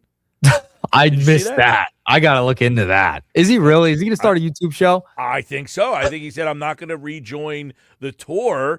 I'm going to start a YouTube channel. Yeah, I think most people could see that this wasn't going to last forever, the Live thing. You just kind of figured. No, I'm surprised. No Phillies nugget today. No, I mean, you did bring up the Stott thing. We do have, 3 minutes here? A couple more minutes? I think that this is the biggest story of the day, is Harper basically putting his manager on high alert here, and then the lineup comes out, and Stott is not in the lineup. After last night, Harper essentially says he's an everyday player. He needs to play every day, and then the next day, you face a lefty. So he strategically knows, we have a lefty tomorrow. I want this guy in the lineup, and he's not in the lineup. Now, we did Phillies Fastball earlier, and Jeff Kerr thinks that the message was that Harper doesn't want Bohm in the lineup anymore and wants Stott to play third base. The problem with that becomes, now you got Stott, you got Marsh, you got Crawford. I mean, you got too many lefties. Somebody has to sit. And today, it's Crawford and it's Stott, who is the guy who's not in the lineup today. I thought that was pretty big of Mattingly right off the bat. Now, some people think Mattingly makes the lineup. Now, today they had an analytics. They had an analytics meeting today. Did you see that? I did see that. An analytic data meeting after 30 games or something. They want to look at all the analytics and the data. He said they're going to do this like every 30 days. Yeah. Listen, Harper's been we said this, was it yesterday on the Nuggets, I believe? We talked about this. And Bryce making comment after comment after comment. Is he remember how much power it felt like he had for those couple of years, right? They were going after every free agent he wanted. I feel like Harper's losing a little bit of control here, and he seems like he's not too happy about it. Well, he always does seem pretty miserable after these games. He never seems like he's having a good time. He never seems like this is fun. He always feels like when he talks, he's miserable. Well, that's the complaint a lot of people have had. Why isn't he at a lot of these other player events, right? When they're pictured, like the NOLA thing. People got on his case about that. He was coaching Little League. People want him to show up to more events. He's making a lot of these comments. I don't mind if he's listen, I don't mind if he's, coaching his son's baseball team I don't or either. whatever. That doesn't bother me, But I am saying this is just part of the doesn't criticism. Well, people are idiots for that kind of stuff. This is different. He seems like he's not having a good time, and some people were suggesting. I saw somebody say like the players were frustrated by the platoons, the amount of the platoons, and they thought that might change possibly with Mattingly, and it's not changing because Mattingly nor Thompson are the guys who make those decisions. Stott has actually better numbers against lefties, significantly better than Marsh does. Yep. Marsh's numbers against lefties are horrendous, unplayably bad. They are horrible. Stott is actually 252 against lefties, 254 against righties. His numbers all the way across the board are pretty close, lefties and righties. So Harper does have more of a point that Stott should play every day. The problem with that is then Sosa doesn't get any playing time. Yep. Listen, those Vegas guys are going to stick together. That's what's going to happen. They're going to stick together till the end. There you go. All right, Mike. Those are the Nuggets today. All right, there you go. Little Nuggets today brought to you by Broadlee's Plumbing, Heating, Air Conditioning. Call 609-390-3907. We'll do Nuggets again tomorrow right here on the Sports Bash. Thanks, man. See ya. All right, there you go. Coming up, the coach, Jimmy Lynam, will join us as obviously the Sixers got some terrible news today. Joel Embiid is out. But what can Nick Nurse do? Now, mind you, Nick Nurse is in his own situation here. His brother passed away. He was just down there, I believe, at the funeral for that. So he was there yesterday. He's back with the team today. They haven't had a lot of time together. The season basically is just flying by here with the game on Saturday, then Monday. And now you get, hey, coach, welcome back. We're so sorry to hear about your brother. Joel's not playing tonight. Now, I'm sure there's much bigger things in life. His brother passed away, for God's sakes, that now he's got to figure out how to deal with this. I mean, this is an unprecedented type situation. But Joel is out today against the Knicks for game number 2. We'll talk about it coming up. The coach, Jimmy Lynam, is going to join us on the other side and get his perspective. We haven't talked to Coach since last year, I guess. It's been a while. But we'll get what he thinks the Sixers could do tonight. They did win a game without Joel in the Boston series. Game 2 on the road. Can they duplicate it? We'll see what his keys are. Coming up next, Coach Jimmy Lynam from NBC Sports Philadelphia joins us on the Sports Bash.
All right, 329 Sports Bash. So it's always something with the Sixers. We know it never can be, wow, I didn't expect that to happen. But the news came down about an hour ago. Joel Embiid will not play tonight. He is out for game number 2 against the Knicks at the Garden. Breaking it down for us, the coach, Jimmy Lynam, NBC Sports Philadelphia. They'll have coverage pre- and post-game after every Sixers playoff game. Check out the whole team, the whole crew, breaking it all down.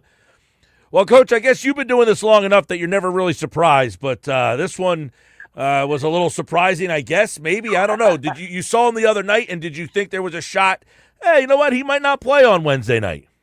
No, to be honest, I did not give it a thought, Mike. But once I heard, which was only, a few hours ago, I did go to the tape because I did remember a play, and it was in the first half. I can't remember. I think it was, I'm going to say first quarter. It was a play. I actually thought Josh Hart slipped on the floor.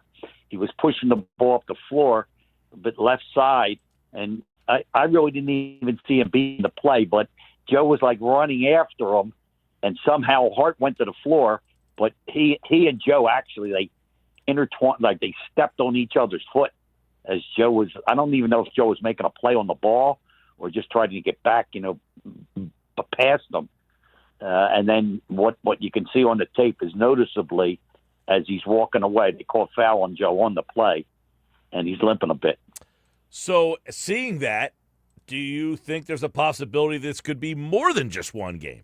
No, I'm not going to go there. I think they said both his, he did go to the floor a number of times, which I thought was in stark contrast in the Boston series, particularly when after that got that game under his belt. I thought he did a really good job of being under control. He was like, he used the extra dribble to stay on the floor and playing off 2 feet. And as a result, he really didn't fall down much. But I thought he really got banged around in game 1 the other night against the Knicks. Well, I know the conversation would have probably been like, what do they need to do with Joel tonight? Now they don't have him.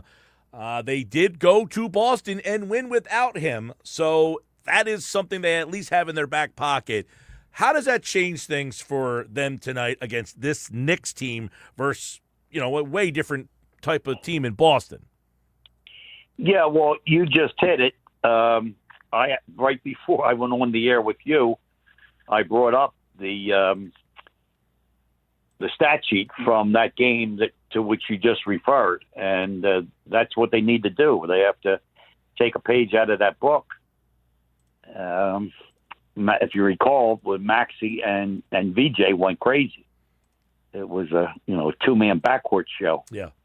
So they're going to have to rely on Maxey for sure. And I thought the Knicks did a good job. This game, let's be honest, the game 1 in New York the other night was over at the half. So don't even look at the numbers from the second half.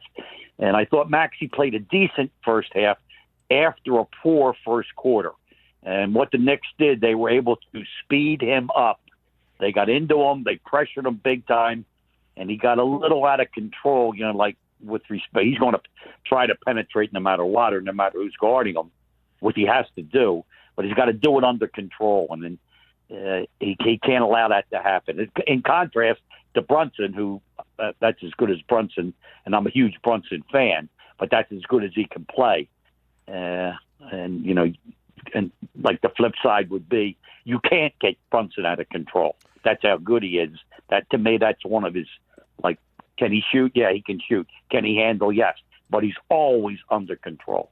Well, the way they defend Brunson, that certainly has been a problem for them. He scores 30 or more in, 5 or 6 straight games.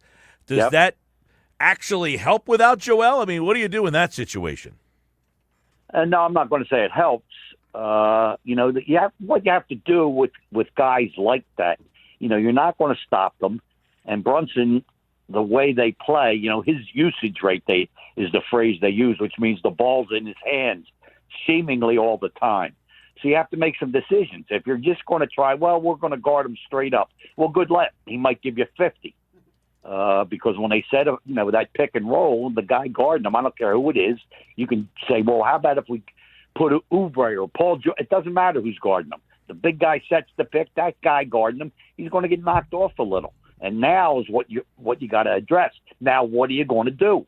You want your big guy involved, jumping out, try to trap him, just try to contain him. So that's the big decision the Sixers have to make. What are you going to do with the Brunson pick and roll? Who fits that? Who gets those minutes, Coach? Drummond, Bona? Do you try to get creative and go with somebody else? No, I would say they've done a good job. And again, they have, unfortunately, I guess, they have a lot of practice at it because Joel had missed so many games, and yeah, I think they've done a pretty good job with both Bona and Drummond. They both give you something a little bit different, and I think there've been way more often than not. I mean, I've said I could play with those two guys. You might once in a while they might come up short against the Jokic or a great center, but no, I think they should be all right. I'd just like to see them neutralize. I mean, the Knicks, they're good. Let's establish that up top.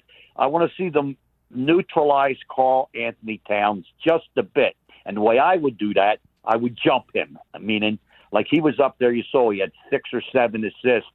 He's a more adapted passer than I would have realized. And give it both he and the Knicks credit. The scheme is good. But I don't want him up there like a football quarterback at the top, at the 3-point line, ball in one hand, picking out his passes. Get up and jump him and make him drive the ball, if so, to his left hand. Coach Jimmy Lynam's with us, NBC Sports Philadelphia pre- and post-game.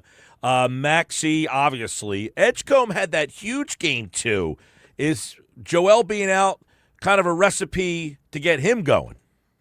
Well, when Joe's out, obviously everybody's going to touch the ball more, and you're going to get more shooting opportunities. That's just the statistics of it. So, yeah, VJ, I like the way VJ has played in this series. He won a stretch where he had trouble knocking down the three. But these guys, I think obviously they know what you said, that we had success, big-time success in Game 2 when Joe didn't play, and they'll tap into that. Right. And I think you'll see them play free and easy. They're going to play a good game tonight. There's no doubt in my mind. Now, I'm not predicting that they're going to win the game. I think they'll be right there, and I still think they can win this series, by the way. Yeah, I mean, listen, if they can sneak out a win like they did in Boston without Joel, no question about it. And the one thing is, it's funny, you've been on in the past, and I always joke with you, when you coached, the Barkley teams, I feel like it was Barkley, Jaminski, Mahorn, Dawkins, Hawkins, and Ron Anderson, and they were the only 6 guys that ever got any minutes. Now these benches guys are playing like 10, 11 guys. Well, it feels like Nick Nurse only has 6 guys right now that he trusts. I mean, he's at some point you think he's going to have to use some more guys, right? Well, that you kind of faded out a little there, Mike. I heard you make reference to one of our teams way back, but the point about the bench, I would quibble with Nick a little bit. I mean, his premise that he wants his best players on the court, obviously I don't argue with that. But to your point, you're not always in a situation where you have your best guys on the court, and this is an example of that. Embiid not playing tonight. Now I need those guys. Well, I get news for you. If you're going to tap them on the shoulder, it helps if they've been playing a little bit. When you bring a guy ice cold, he hasn't seen the court for 4 games, to expect him to hit the floor running and be effective, that's a little unfair, in my opinion. Is there a guy that isn't playing that much that you think's a good fit in this series? Yeah, well, I like Barlow a lot. I think he's without question, an NBA rotation player. And I like I'm drawing a blank on the lefty, the Philly kid from Edwards. and Justin Edwards. Yeah, and I like Edwards. But you're and this is not a criticism of Nurse. What you said is right. Nick doesn't truly trust those guys in this setting. He'd rather have the other guy, like a Paul. I don't want to take Paul George out, to give Edwards away. And my thing would be no. Number one, you'll be rest. It's a 7-game series. Don't rest Paul George. If you don't like what Edwards is giving you over 4 minutes, pull him. To me, like a Barlow and Edwards, they're too good a player. They're not going to cost you a game in most instances in 4 minutes. And what happens if a guy has it, all of a sudden 4 can turn into 15, and he can knock down 3 threes. Yeah. I'll tell you what, on game day to hear this news, a lot of times, I mean, maybe they had some intuition, I don't know, but, Coach is going through his own stuff. I mean, he's not even with the team. He's back. His brother passes away. He gets this news. This has got to be a tough situation, and he's gone through – I got to imagine every night he has no idea whether Joel's going to be there for or not. But they're really up against it this time against this Knicks team. But I would ask you this. When you have coached a team that is playing as well as the Knicks are, do you have that feeling of we're going to get ice cold any moment now? Or are you so locked in that is not like, in your peripheral? No. You identify that they're good, number one, and they're playing well. And there's a difference between the two, by the way. You can be real good and you can be good enough to win without playing at your best. No, the Knicks go by their series. Their last game in Atlanta, they were up like 35 or 40 at half on the road. So your point that they're playing well is absolutely factual. So what it says to you is like, we have a good shot to get these guys. But we can't do it just going out giving, our medium effort. We have to, be at the top of our game. And that's the mindset you have. It doesn't, just because they're playing well, that doesn't, throw, shivers down your spine. Well, 82, the Sixers lost to Boston by 40 and ended up doing all right in that series. Winning the series. Yeah, so maybe this is 39 in game 1 to the Knicks. You come back and win that series. Yes, that was the last time they beat Boston in the playoff series. 82, they lost game 1 by 40, came back and won that series. They lose game 1 by 39. Sometimes, Coach, I just like saying, you know what, I'd rather just get smoked like that. Just get it out. Is that fair? Yeah, there's some truth in it. Trust me, as a coach, when you're going through it, no, you would never subscribe to it. But, yes, the after effects for both teams. The one guy gets a little comfortable despite the pleas of his coach, and the other guys we don't like getting embarrassed. We know we're better than that, and you can put yourself in mentally in a pretty good frame of mind to go out and really give it your best. Well, we'll see it all unfold tonight, and hopefully they give us an effort that they get in Boston in game number 2. We'll see what Nick Nurse does at this. What are you starting, Drummond tonight? That would be my guess, yes. Yeah. He's, for the obvious reasons, he's one of the best rebounders still. And what they have to do, they have to start with, what are we going to do with Brunson? He had 27 points at the half, please. I'll give you my guy, Coach, and I want to see a little more of him. I don't know why Nick doesn't give him any burn, but Jabari Walker is an effort guy. He rebounds. He does the hustle stuff. I think they should give him a little burn. I don't know why they don't like him as much as you and I, essentially, I don't know, fine.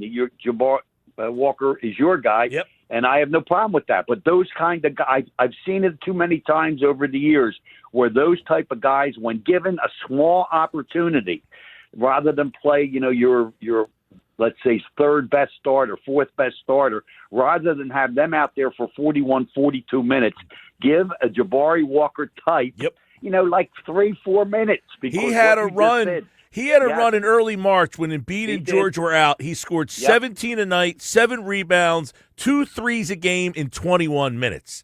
I don't mind that production. He and Barlow are NBA players without rotation players, in my opinion. Now, again, the setting. Are there guys on this team who are ahead of them? Yes, there are. It all comes down. You have to make a decision, and your word, I'm going to go back to it again. You got to trust these guys. Yeah. And if guys have performed during the season, then don't worry about the bright lights. Give them a shot. Yeah. I need a loose ball, a tip, something, and that's what those guys bring. Coach, and the crew will have it tonight. Sixers pre- and post-game live is on NBC Sports Philadelphia for the Sixers and the Knicks game number 2. It was good to see you earlier this year. I had a great time calling games with D and seeing you up in Delaware. That was a lot of fun, and I always enjoy hearing the breakdowns from you guys on the pre- and post-game. All right, Mike. It's good speaking with you. I appreciate it. All right, Coach Jimmy Lynam, everybody. Pre- and post-game live for NBC Sports Philadelphia. Catch them out as the Sixers take on the Knicks. That is a 7 o'clock tip right here on 97.3 ESPN. And the coach, bringing us some insight. I love having conversations, just talking hoops there, just kind of going back and forth, chopping it up like we're sitting at the old dinner table over Thanksgiving dinner or something. Hey, Coach, what do you think about this, huh? Good stuff. Now, did you see, Josh, this happened a little while back. Coach Lynam, he has a place down in Strathmere. They had the beach erosion going on down there. And I guess the news put him on the news, and it was just like Strathmere resident Jimmy Lynam, as if, like, obviously the production, the poor producer had no idea who it was. So he's just like, hey, there's a guy walking down the street. Yeah, and he was the guy they got for the comment. I found a human being who will talk to me in this. I saw him in Delaware. D and I do the games together, and I saw he was at one of the games. I said, hey, I saw you on the news. He was cracking up. I remember when you showed me that video because hilarious. I was laughing at like you are because there's no reference to who he is, why no, he's it just there. said Strathmere resident. Yeah, Strathmere resident, Jim Lynam. Well, great basketball mind, Jim Lynam, right here on the Sports Bash. Text board blowing up. 609-403-0973 on the White Horse RV text board. Coming up, football at 4. Dave Gallagher, I want to get his thoughts on Harper's comments last night. That's at 5 o'clock. More Sports Bash on the way.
All right, let's hit up the text board. It's brought to you by Whitehorse RV Center. The text board number, 609-403-0973.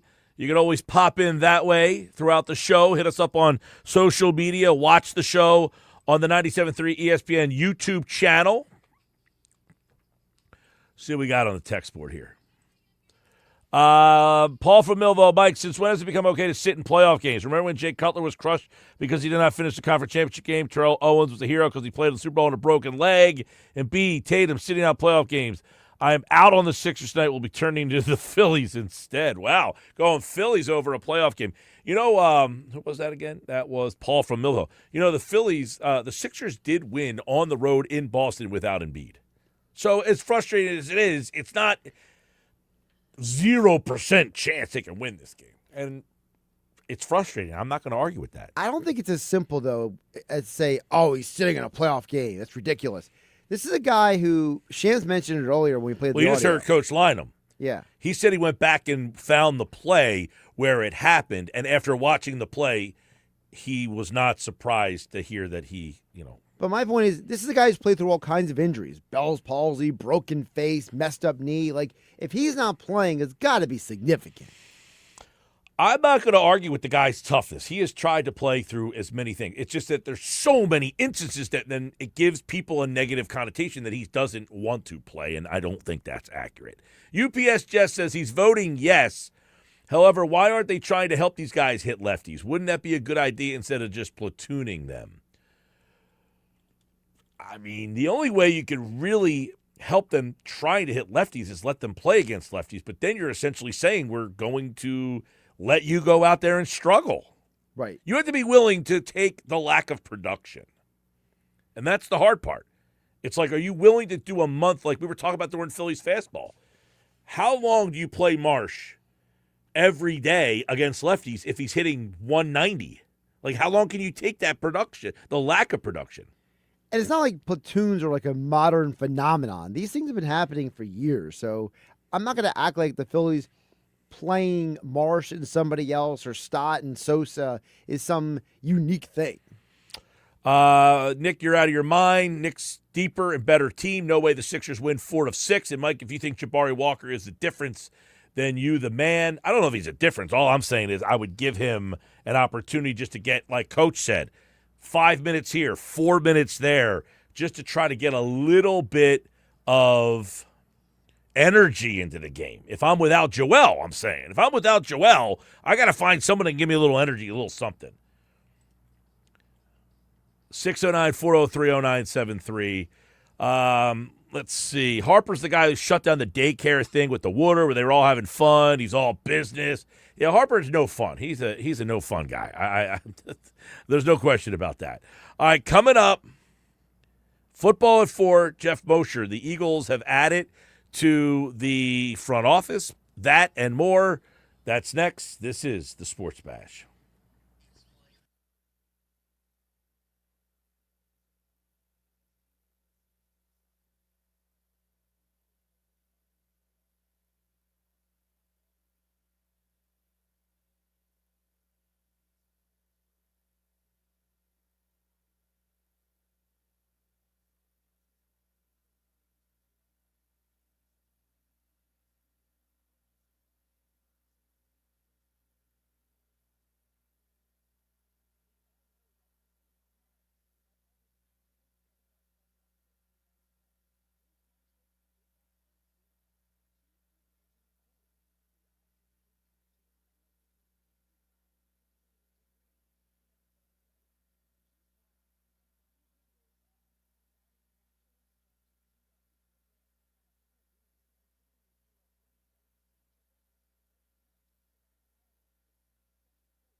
And Football 4, powered by the Inside the Birds podcast, is brought to you by the Fanatics Sportsbook at Ocean Casino Resort in Atlantic City, the place to go. Huge screens, great drinks, and the sportsbook action you want. Tonight, it is the Sixers taking on the Knicks. You can listen to the game right here on 97.3 ESPN or check it out at the Fanatics Sportsbook. Geoff Mosher from the Inside the Birds podcast is here. I got a lot of Eagles stuff, a lot of football stuff today. Got into a good conversation of the Eagles, Geoff's take on it. So I was bringing up the conversation regarding Jalen Hurts. And yesterday, we were talking about Adam Schefter saying that the Eagles could be trading A.J. Brown, and it's for a 2028 first-round pick. So that kind of was like, okay, you're getting a pick 2 years from now. So I want to get your take on this, Geoff Mosher. One, are they using this year to analyze whether or not Jalen Hurts is the right guy for this offense and judging him based on this particular season to say, hey, we're going to make this year is about learning about whether or not you are capable to run this offense. Forget everything else that goes on. It's about finding out about whether you're the right guy to run this offense. I'll answer that independent of the A.J. Brown 2028 because I get where you're going with it, but obviously because you're not getting anything else. You're not getting anything to replace A.J. Brown. So this offense is basically, this is what our offense is. Jalen, we want to find out whether or not you can run the offense or not. I mean, wouldn't you say that's – yeah, I mean, you're bringing in a new offensive coordinator. You're ushering in a new offense. You've changed the personnel offensively. Adam and I are knee-deep into a great podcast series right now on Inside the Birds looking at the depth chart. And if you go look at the depth chart at wide receiver, at tight end, there's going to be a lot of new names, which means a lot of new packages, a lot of new formations, a lot of different – play calls because of it's a different style of offense. So they've made their end of the bargain, the Eagles, as far as saying no more of the old stuff. We're going to give this offense a facelift. We're going to get the guy that we think can bring that facelift, and then we're going to get the personnel that can make these plays happen and that fit what we want to do offensively. And to your point, Jalen Hurts does enter I don't want to say he doesn't enter the last year of his contract, but after this year, the guaranteed money on the contract is much more negligible than it would be if it was entering last year or this year. So, yeah, there'll be a decision made in some form or fashion about his contract after this year. And that's either he's probably going to get it ripped up and get a new one, or he's not, and then there might be a change. Right. So I asked the question in that capacity for a multitude of reasons. The first one being, so a couple of years ago, they were able to pivot their philosophy. We're going to run the ball and use the offensive line. So in other words, if this offense doesn't work, do they have a pivot? Because before they had Jeff Stoutland and this line and they ran the ball, so they were able to pivot to that. They're putting all their chips into this, and this is almost like you better sink or swim, Jalen Hurts, because we don't have another way to kind of pivot if you do not succeed. Yeah, I'm laughing because I feel I understand the absolute genesis of your question, but I do feel like you're baiting me into getting fans very mad at me. But the obvious pivot is going to Tanner McKee if the offense doesn't work really well. I didn't even know you were going to go there. Well, I mean, where else would you go? I mean, that's my point is essentially they are putting a lot of stock into Jalen Hurts is going to be able to run this the way they want it done. And what if it doesn't work out? You're 2-5 after 7 games. Then what? I think that's one of those great we have to get there to see what happens type of questions. I mean, the pivot can't be we'll just go back to running the ball because they want to run the ball anyway. That's the whole idea of this offense, was to still be able to run the ball and marry it to a play action pass game. And just so that it's not to make the passing game more voluminous. It's just to make it more impactful as you continue to run the ball. So that's the point. So there's no pivot to, if the pass offense isn't working or if the offense isn't working, it's not just keep running the ball and get by. It would be a change at the quarterback position. So I'm not telling you I think that's going to happen. I'm just answering your question of if they really go far south. So right. Well, we were looking at, because a lot of it came up with the conversation about what we had the other day about Lemon and the role that we perceive him as.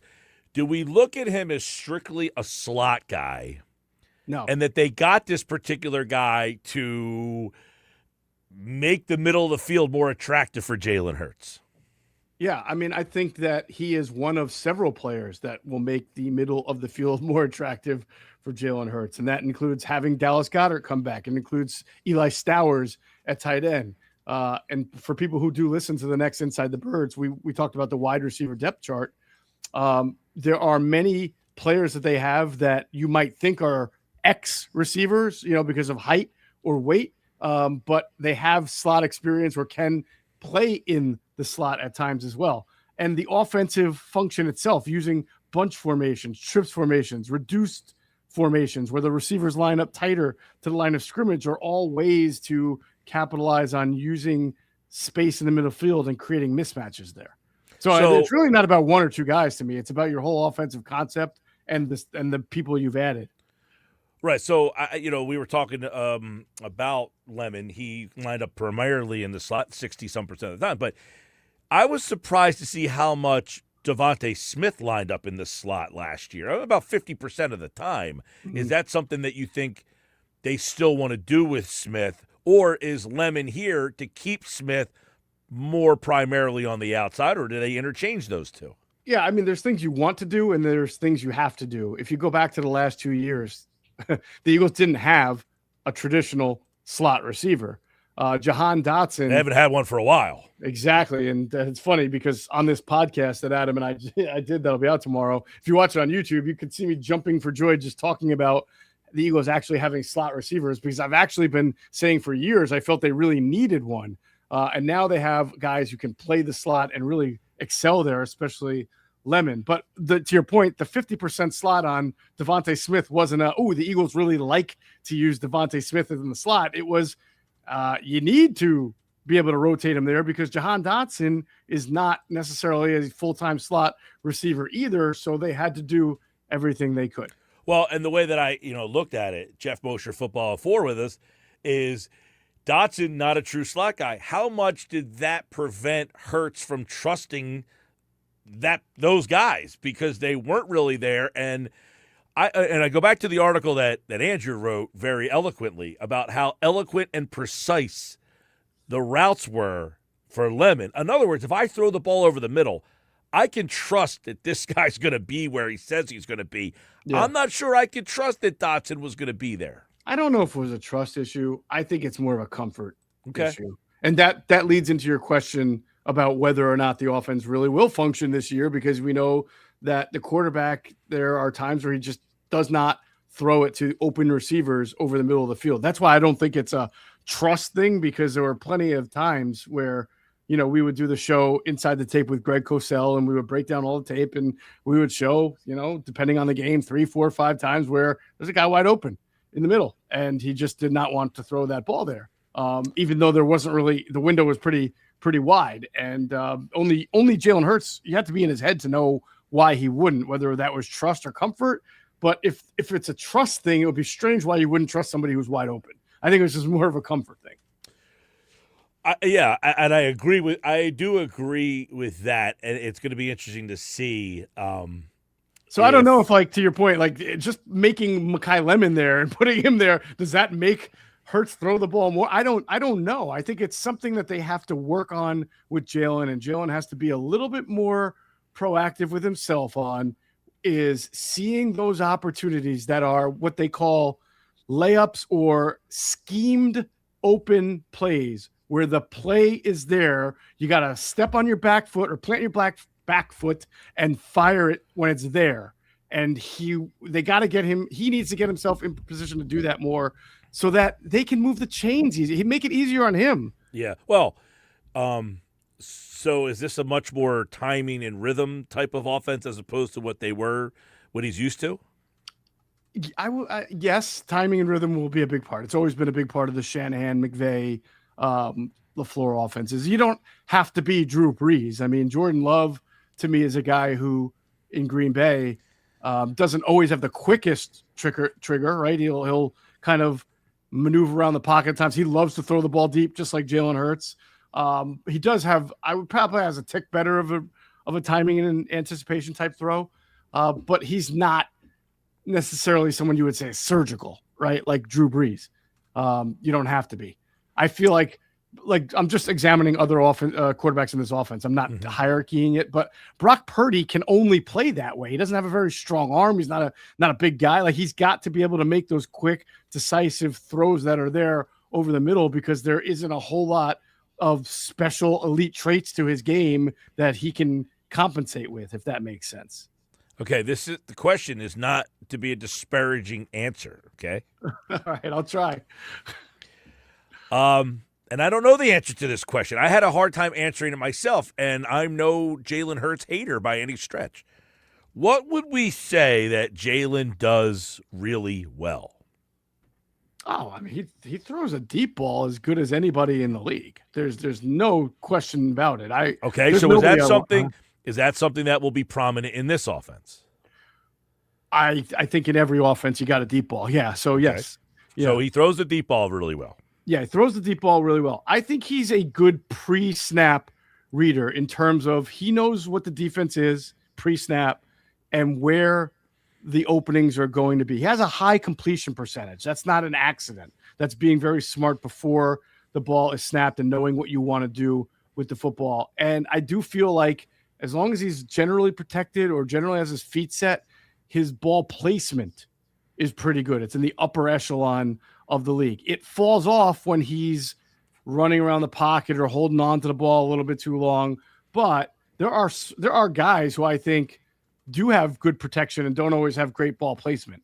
So I think that's something he does really well. Because, like, one of the things you kind of – I said I don't know how to answer it, but it's innate. I don't know what it is, but he's innate. He and one of the things when they've won Super Bowl and made it to the Super Bowl, when he's been at his best, I feel like in those years, especially in 2022 when they ran a lot of RPO, he made the right decision on the RPO 95% of the time. It felt like he made the right decision every single time. And then as it's gone on here, like, have they pounded into his head so much to not turn the ball over?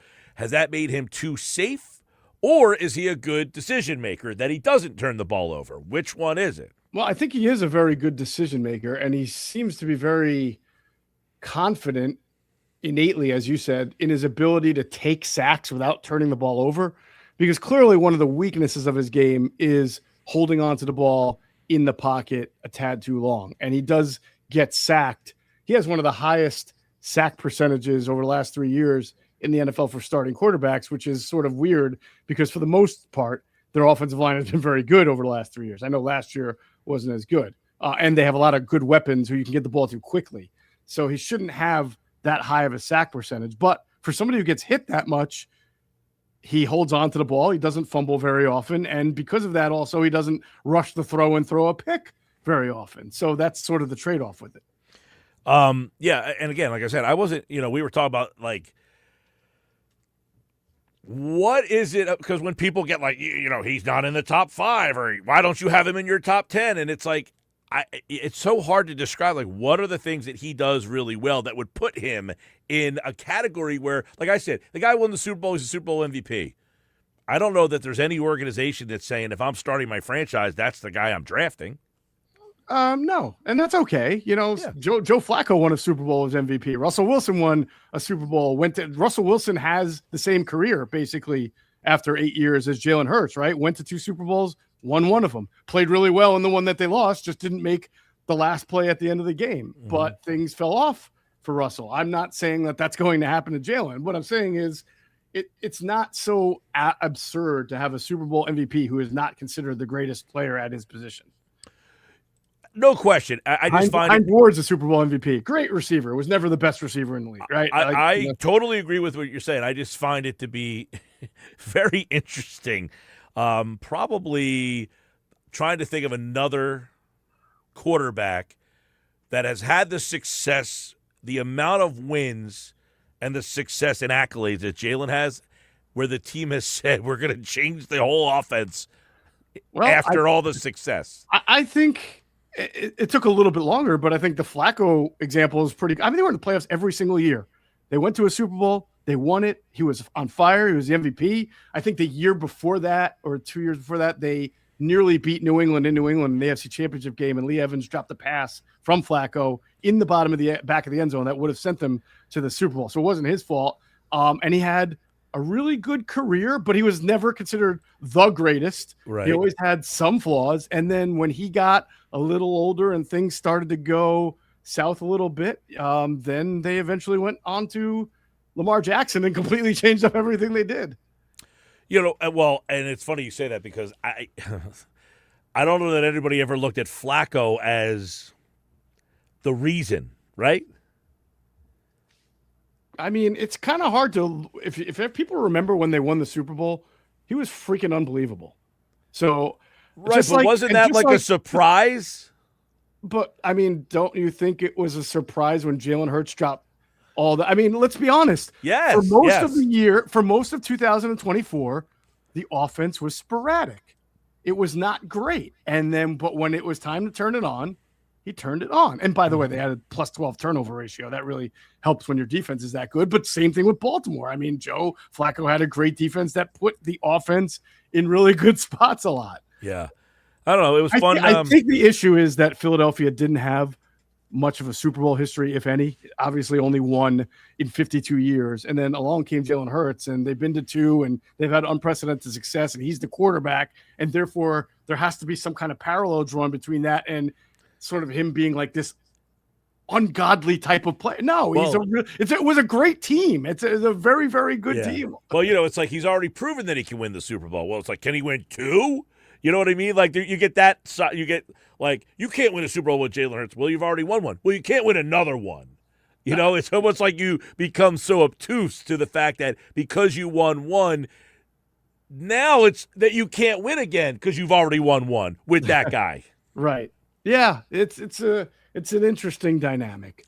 By the way, one of the any other quarterbacks who would fall into that category, but you know, sometimes there are really great quarterbacks that don't even make it to the Super Bowl. So then you get the other end of the spectrum. You guys talked about it on the Inside the Birds podcast about the depth chart stuff. And one of the areas was running back. I'm very intrigued by this because of what we're saying. Where do you pivot? And you're saying, well, they still want to run the ball. Can they still feature Barkley as much as they have the last 2 years? Or do they have to mix in someone a little bit more, a la many of these teams around the league? You know, you have many teams split the carries. Very few teams go with one guy. Philadelphia is one of them.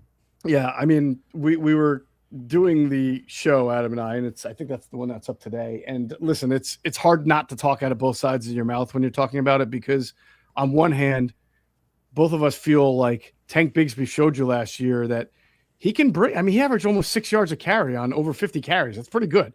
So that's like noteworthy to me. So it would be nice to give him the ball a little bit more. And then with this new offense, it would be nice to see if Will Shipley's he's got more of juice per se than Bigsby, especially to the corner. And he can catch the ball.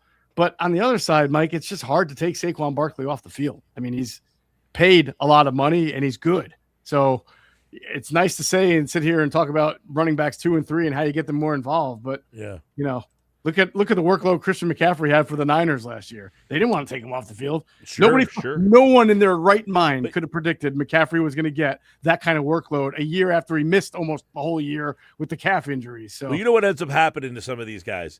Once they get paid, I now no longer want to use you as much as I should because I don't want you to get hurt because I now paid you. Yeah, I appeal. The Eagles did not get the memo on that because they ran him into one brick wall after another last year, and they didn't stop. Football 4, of course, each and every day, 4 o'clock right here on the Sports Bash. Check out the Inside the Birds podcast. We never stop football. They never stop football. They got total off-season coverage at InsideTheBirds.com, and so do we on Football at 4 here on the Sports Bash. I look forward to a lot of stuff this offseason. One will be what this offense, how it implements and what it looks like moving forward. That, to me, is going to be a fascinating mini camp, all of it. The first mini camp, I feel like, is going to be very interesting. Yes. 2 weeks Yeah, from I now, think right? it will. Something like that? Yeah, usually mini camps aren't, but this one will have a little bit more of a flavor to it, and then training camp will be fascinating. All right. By the way, it looks like the NFL is pushing back the release of the schedule, I think, in another week or so. It's not quite ready yet, I guess, right? Great. Because, gotta wait on the schedule. I don't know why. That's why they can leak every single game that's going to be on Amazon and ESPN. One at a time. One day at a time. All right, Geoff Mosher, Football 4, powered by the Inside the Birds podcast. Thanks, man. I'm sending all my YouTube comments your way, Mike. You're going to have to answer for them, all right? Jeez, thanks. Well, you just led me down the freaking path, man. I'll tell you. Fuck you. Geoff Mosher thinks Tanner McKee will take over by week 7. All right, there you go. Football 4, powered by the Inside the Birds podcast. That was one of the discussions that we were just talking about this morning. I was on Birds 365 with the guys, and that was the question of whether or not the Eagles – they've essentially invested into this new offense, right? Where do they go if it doesn't work? Like the whole offseason here, they're adding Lemon, a slot guy, Stowers, Watt,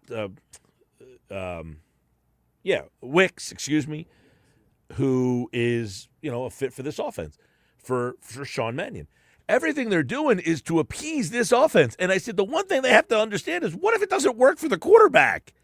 They're putting a lot of stock in that he's going to be able to run this offense. And a couple of years ago, they were 2-5, and the offense didn't work, and they pivoted to get out of that offense. And the rest is history. Where are they pivoting if this offense doesn't work? And I looked at it this morning. They play 9 playoff teams on their schedule. Now, I don't know what the schedule is going to look like, but let's say they're 2-5, and the offense is struggling along, and Hurts is really struggling to throw the ball over the middle and make play, all that stuff. Where do you go? Where's the pivot? I don't know. Why are we assuming that Hurts can't run the offense? I didn't assume he can't. I said, what if he can't? Well, where would the idea of why would you ask the question if it's not assumed somewhere along the... Why would I assume that he can run it? Why would I just say, I have no worries in the world? Now you're turning the question into a universal negative. Let's get back to why would we ever think he could or can't? I will, to answer your question, it's quite obvious. He has struggled mightily throwing the ball over the middle of the field. By far, his completion percentage and everything over the middle has been way off. So his weakest spot on the field, it's like asking, why would we assume a guy who shoots 20% from 3 in the left corner, why would we ask whether he should shoot in the left corner? Yeah, but see, shooting 20% from 3 in the left corner is very different than playing quarterback in the fact that there's so many variables that go into Not if you're asking me, why would I assume, you're asking, why would I assume that he would not be able to run this offense? I just gave you the answer. His completion percentage over the middle of the field, where a lot of this offense is predicated on, throwing the ball to the middle of the field, the short intermediate stuff over the middle. His numbers in those areas are way off from his other outside areas. Sure, but that would be the genesis of why I may assume. But we also know that 2 of the years in terms of that sample size you're talking about, because I'm assuming you're talking about for his career. The sample size is low. Why? But that wasn't my question. What I was saying is that you're talking about a sample size of a 5-year period in terms of what he could throw over the middle, whereas he has shown in individual games he could throw over the middle. So how do we differentiate between the individual instances or games versus the larger sample? Well, sure. You can have one-offs, or I would think if that was a strong suit for him, they would ask him to have done it more. And maybe they did ask him to do it more, and he chose not to. For whatever reason, that area of the field has not been successful for him. And now you've brought in an offense that is very focused on that area of the field. So my assumption is based on the past of them not utilizing that part of the field for any level of success. Sure, you can... A guy who's not great on the deep ball, he could throw a bomb down the field every once in a while and connect. That doesn't mean he can't do it ever. But to answer your question, to go back to, why am I assuming he can't? I'm not saying he can't. I'm not assuming he can't. I'm asking, what if he doesn't? So then why would the Eagles bring in a guy I who that's think his it's offense? a very interesting, hence the question that I asked. Are they essentially putting him on blast to say, and then my question was, you need to run this offense. And I said, well, what if he can't? What's the pivot? Before, the pivot was, okay, we're not going to throw the ball 40 times a game. We'll run the ball. I don't know what the pivot is because they've incorporated, Jeff Stoutland's not here. So that part of your offense is gone. You basically said to Sean Mannion, go get your guys. Okay, I'm going to draft a slot guy. I'm going to go get my guy Wicks. He's brought in everybody to run his offense. And I'm saying, what if the quarterback doesn't excel in that offense? Where do you go? I just feel like it's a very interesting negative perspective because for all we know, Jalen Hurts might be 100% on board with this. He'd be like, yeah, I want to do this. He very much could be. I don't know. I'm just going off of the past that he has struggled in that particular area of the field. Sure. I got you. All right, basketball tonight, Sixers and Knicks, Game 2. No Joel Embiid. He is out for Game 2. We'll break it down, plus Bryce Harper versus Don Mattingly. Kind of. Mattingly faces the test because Harper says Stott should play every day. Well, Mattingly today said, go bleep yourself. Stott is not in the lineup today. We'll talk about it with Dave Gallagher tonight at 5 o'clock. That and more. Sports Bash Live, 97.3 ESPN.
All right, 433. A lot of text messages we're going to read and react to. 609-403-0973.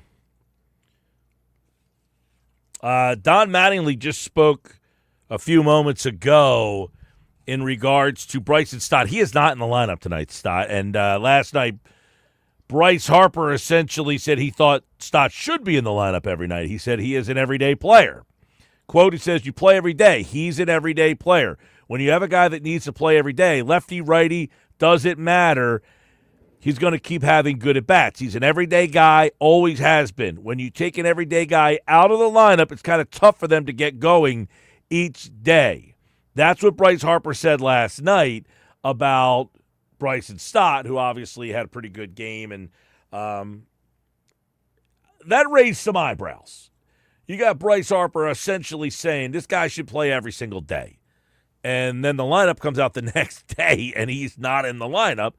Why? Because the Phillies are facing a left-handed pitcher, and for two reasons. One, Bryson Stott is just an average guy. I mean, quite frankly, Bryson Stott has not done anything to deserve to play every single day. He's not a difference maker. That's number one. Number two, you have a better option against right-handed pitching than Bryson Stott.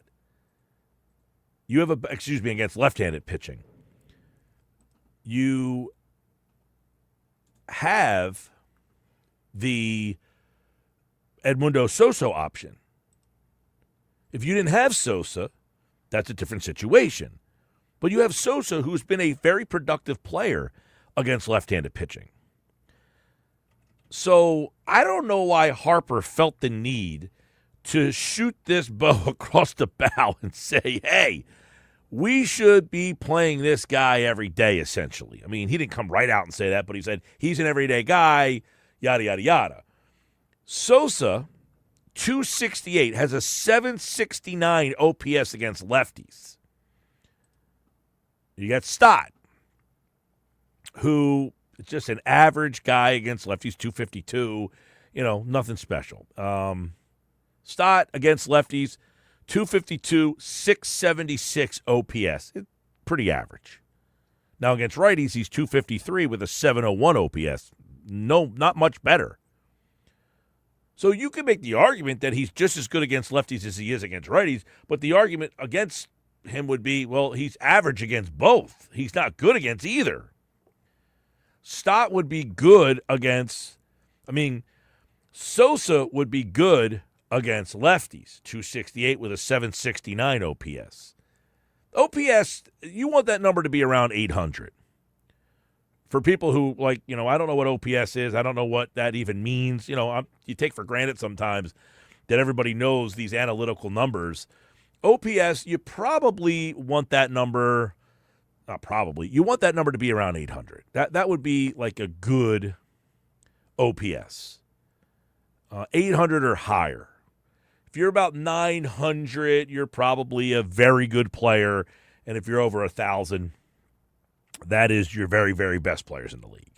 And what that OPS is your on-base percentage plus your slugging. Your on-base percentage, which is kind of taken over batting average now. Most people don't look at batting average as much now as they look at on-base percentage, which is why a guy like, for instance, Kyle Schwarber is successful in today's baseball. Back in 1984, if Kyle Schwarber was hitting what is he at right now? 202? Schwarber? I think he's somewhere around 200. Schwarber is at 205. So in 1994, if Kyle Schwarber is hitting 205, we'd say he stinks. But his on-base percentage is 348. So that means he's on base 34% of the time. That is not where it normally is for him, but it's still pretty decent. Bryce Harper's at 377. You want that thing to be 380, 390 in the fours. 4 would be a very elite player. But you put the slugging percentage and the OPS together, the slugging percentage has to do with how many of your hits are extra base hits. So it shows your power and your on base, and it puts them together. All right? And that's where your OPS, you want that to be around 800. Alec Boehm is at 440. That is dreadful. It's awful. It essentially means Alec Boehm has no power. And this year he's not hitting doubles. This year he has 3 doubles, no triples, and 1 homer. He has 4 extra base hits the whole season. I don't even know how he's at 440. His OPS. Even Justin Crawford, who doesn't hit for a lot of power, but he does have 7 doubles. He has 2 triples. He has some extra base hits mixed in there, and his on-base percentage is okay. It's a little below average at 333. But for Bryce Harper to come out and essentially, and I don't know who he's talking to. Is he talking to Don Mattingly? Is he talking to the front office? Because I don't know that playing Bryson Stott every day is a smart move. Now, we talked about this during Phillies Fastball earlier today. Here's the thing, okay? You have a couple options here. They're playing Marsh today. And we have a poll question up at Mike Gill Show, all right? We'll update the poll question. I haven't looked at it in about an hour. Do you want to see Brandon Marsh and Bryson Stott play every day? Yes, no, just Marsh, just Stott. 68% of you guys say you want to see both of them play every single day. I would ask this question. What about Brandon Marsh's past is making you say I want to see him again against lefties? He has a huge sample size against left-handed pitching, and it's not good. It's not good, and I know he's performed well overall. Okay? He's performed well overall this season. Marsh is hitting like 322. So I would ask that question. All right, Don Mattingly was asked about Harper saying that Stott should start every single day. Here's what the Phillies' new skipper said. Somebody as accomplished as Bryce comes out and says like he thinks he should be an everyday player. Is that how much, if any, like weight does that carry in decisions? I appreciate all the information I get from everyone and opinions and all that, but I'm still looking at it from the standpoint of, everybody on the bench. I know we're going to need everybody. Just doing kind of what we do. I don't mind. Guys have opinions about what they think or whatever. But still make kind of decisions based on the board. Like, how do I use so I just can't let him sit here. So Mattingly's basically saying we're taking everybody's insight and analysis and opinions, and I appreciate them all. But it didn't sound like he's essentially saying I'm trying to find ways to get Sosa in the lineup, and this is the way to do it. That's what I took from that. Yeah, and that's kind of what other people the other quotes online have been saying. Just speak a few minutes ago, that basically Mattingly's take is that, look, I'm trying to get Sosa in the lineup, and he's like, I'm not trying to specifically sit any particular person to get Sosa in the lineup. Right. So in other words, well, if Sosa played, which he does, play shortstop, that's his normal position, but he happens to be right-handed, and Turner is also right-handed. That's the last time Sosa played. Remember a few days ago when Turner took a day off. Right. But if Turner hit left-handed, right, Sosa would not be platooning with him. No, because Turner's a $300 million man, and Bryson Stott is not. Correct. If Alec Boehm hit left-handed, you probably would say he would platoon with Alec Boehm at third base. Correct. The big question would be, how can they potentially, if Boehm continues this slide, how do you work him in to get more playing time at third base? And is that the way that you say Stott? But the question is, are you going to play Stott against lefties over Boehm against lefties? Also, or are you just going to play Or are you just going to play Sosa against some righties and say you're going to play third base some days and Boehm you're just going to sit? And I think that's where the other side of the confusion is, because you brought up the fact that Marsh is starting tonight. Marsh is in center field. Which is so why Marsh over Stott against a lefty? Whereas there's no information that says. Yeah, and this is what I don't like, because we were talking about this during Phillies Fastball earlier. So, is that Jason Peters, by the way? Sorry, I got a little distracted. No, it's not. It's Mario Davis. Wait, what? So I said, would you be willing to play Marsh knowing he doesn't hit lefties, but to give him a chance to face lefties for like a month, every day for a month? Now, I don't know how many lefties you're going to face in a month. That's the other problem. But it's not like they're on. It's not like they're on every team. Remember, the Diamondbacks had no lefties in the bullpen. But you say, we'll let him face lefties, but it gives us our best outfield. The problem is, playing Marsh in center field does not give you your best outfield. It's a huge defensive downgrade. It's a huge defensive downgrade, putting him in center, and tonight you have Felix Reyes playing left. That's a downgrade in the outfield. I was suggesting you play him in left and just let him struggle against lefties, or see lefties and keep playing against them. The problem is that means you have to play Crawford in center, and now you have another lefty in the lineup. Right. So you have Marsh a lefty, Crawford a lefty, Schwarber a lefty, Harper a lefty, and if you play Stott every day, that's 5 lefties that you got in the lineup, and the Phillies just cannot do that.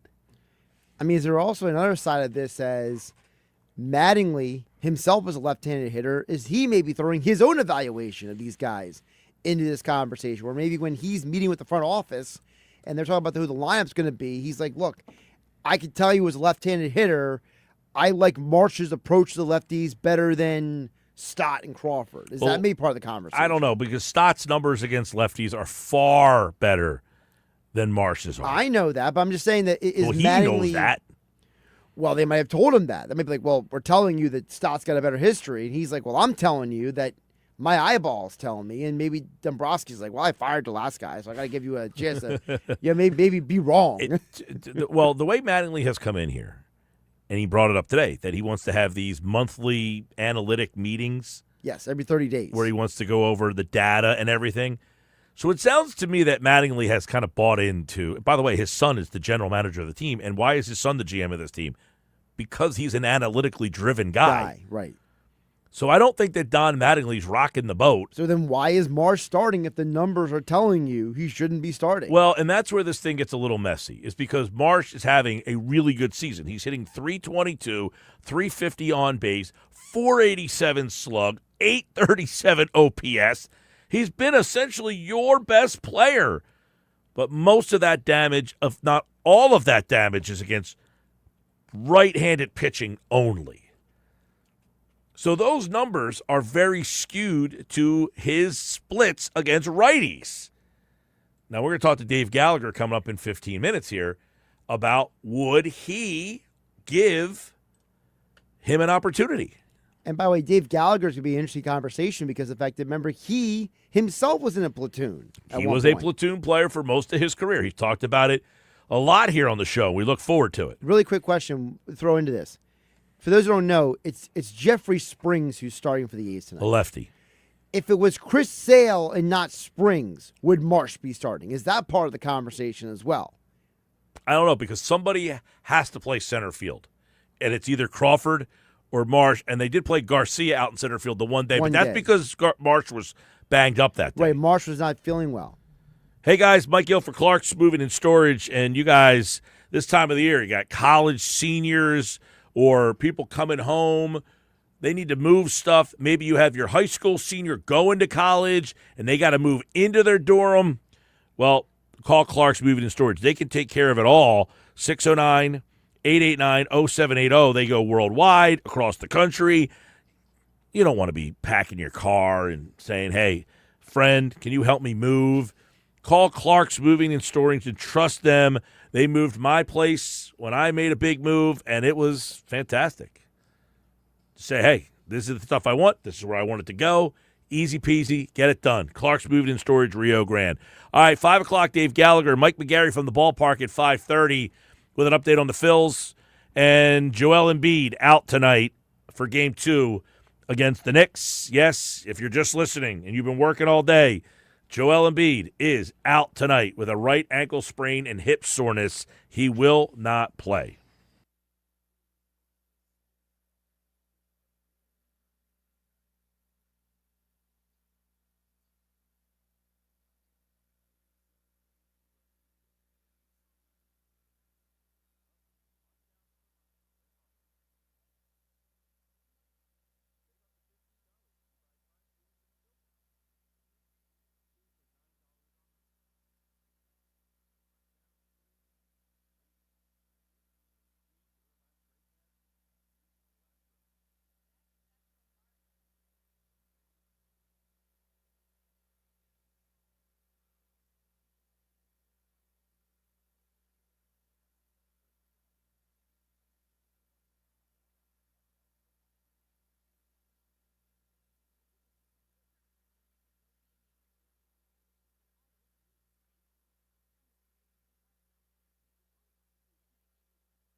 All right, 453. Text board is open, as always, on the White Horse RV text board, 609-403-0973. Brandon in Dennisville. The fact that we're even talking about Stott and his playing time is just sad. The offseason moves were just yet again not made in order to compete for a championship are affecting the team even earlier than expected. Well, I mean, the platoon between Stott and Sosa somewhat works. Those two fit together. Sosa is a veteran. He doesn't need to play every single day to produce. He knows how to handle not playing every day. Your platoon issue is in left field, where Marsh mashes righties right now. He doesn't hit lefties. The problem is they have no outfielder that hits left-handed pitching. The other problem you're having right now, which is a massive problem, is Alec Boehm at third base is struggling so mightily, it's hard to justify continuing to play him every single day. And I think that's the message that Harper was trying to get across to his front office is, hey, I got a guy playing second base that hits 250 against lefties and 250 against righties. Play him and play Sosa at third and get Boehm off the field. The front office doesn't see it that way. Not yet, anyway. Alec Boehm is in the lineup tonight. Bryson Stott is not. We're going to talk to a guy who spent 9 years in the majors, primarily as a platoon player. I want to get his thoughts on how they're handling this situation and what they should do with Brandon Marsh. I mean, the guy's having a great year, but he doesn't play against lefties all that much. Now, he is playing tonight. Would Dave Gallagher play Marsh more against lefties? Would he play Stott more against lefties? Or keep doing what you're doing? We'll get into that. And why have the Phillies all of a sudden turned it around? Is it the magic button from Don Mattingly? Are they just playing lousy teams? Their pitching is now number one in the last 8 games in ERA and WHIP. That helps a lot, too. More Sports Bash coming up.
All right, 5 o'clock hour. Interesting news earlier today. Joel Embiid out for the game tonight. He will not play in game number 2. You can listen to that game on 97.3 ESPN. The coverage starts at 7 o'clock.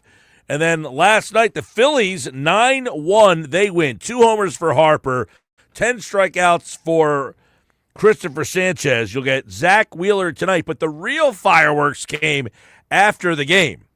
Bryce Harper comes out and essentially says Bryce Stott should play every single day.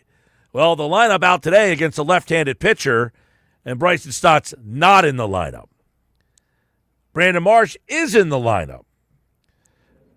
Now, if I only knew a guy who played in the majors and was a platoon player who could talk better about this, I happened to find one. Dave Gallagher spent 9 years in the majors, played with the Phillies in 1995.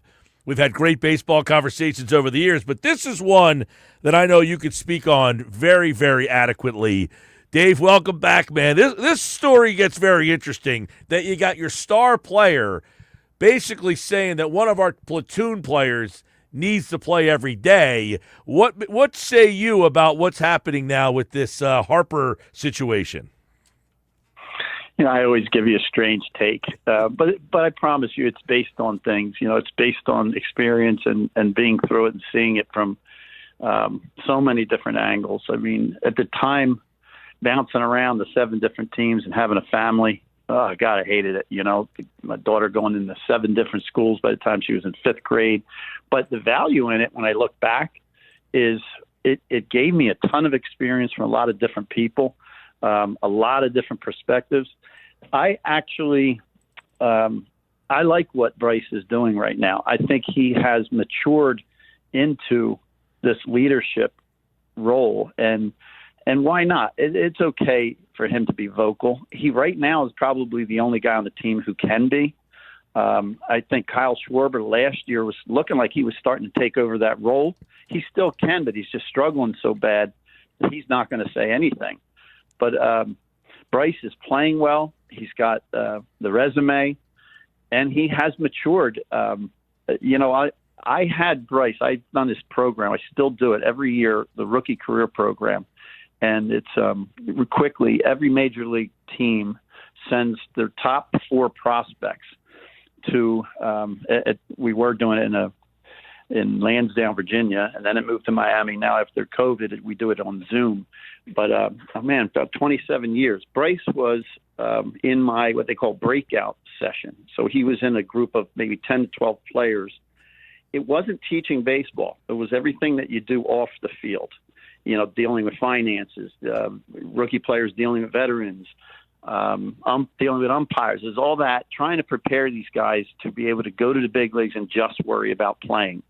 And just having him in my group at the time, I got in the car on my drive home, driving back from Virginia, and I called an administrator in the Nationals organization. And I said, man, I think you're going to have some issues with this Harper kid. I knew his background and how talented he was. And he said, really? We have all high marks on him. And I said, and I feel like there's going to be a veteran player that's going to jump on him. And that was just on some of the responses that I heard. And you may remember Papelbon and him, they went at it. And there was some things early on where you question, what was he going to be like? That seems to me that changed, and he does seem like a true leader.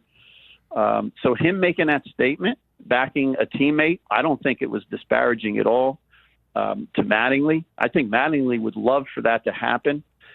He would love a lot of things. He'd love Marsh to be able to, hit lefties. He would love Bohm to get going, but his job is to, put the best roster out there, a lineup out there that you can, and he's got what he's got. I don't think that this roster, as it currently stands, supports straight platoon right now. I just don't. Sosa's your best guy, and I've said, and I believe that he probably should get about 300 at bats, provided he's healthy. And doesn't have to be a straight platoon. He's one of those guys. It's so valuable. I don't think I could personally have done it, where he can bounce different positions. He can play the whole infield, and he could play left if he had to, and not be nervous. So he's a professional. He's prepared. My guess is during batting practice, he works at different positions in case, and he provides energy when he's stuck in the lineup. So him bouncing around, yes, but I don't see a straight platoon unless they get more talent on the roster. Right. So last night, basically Harper says in the situation is he sees Stott as an everyday player. The numbers for Stott are far better than the numbers for Marsh. Marsh against lefties has been really bad. Stott has been about the same against lefties as he is righties. He's about 254 against righties. He's 252 against lefties. His on base and everything is actually better against lefties. So Stott actually has more of a case. However, what do you do when Marsh is hitting as well as he is overall? Do you want to see them give him the opportunity against lefty? Like, he has struggled in 2022, 2023, 2024, 2020. His numbers are just not good. But would you rather say, just go out there, struggle, if you will, and because people say you can't do it unless you face them. Would you rather just say, Marsh, go play every day and don't worry about it? You're the everyday guy now.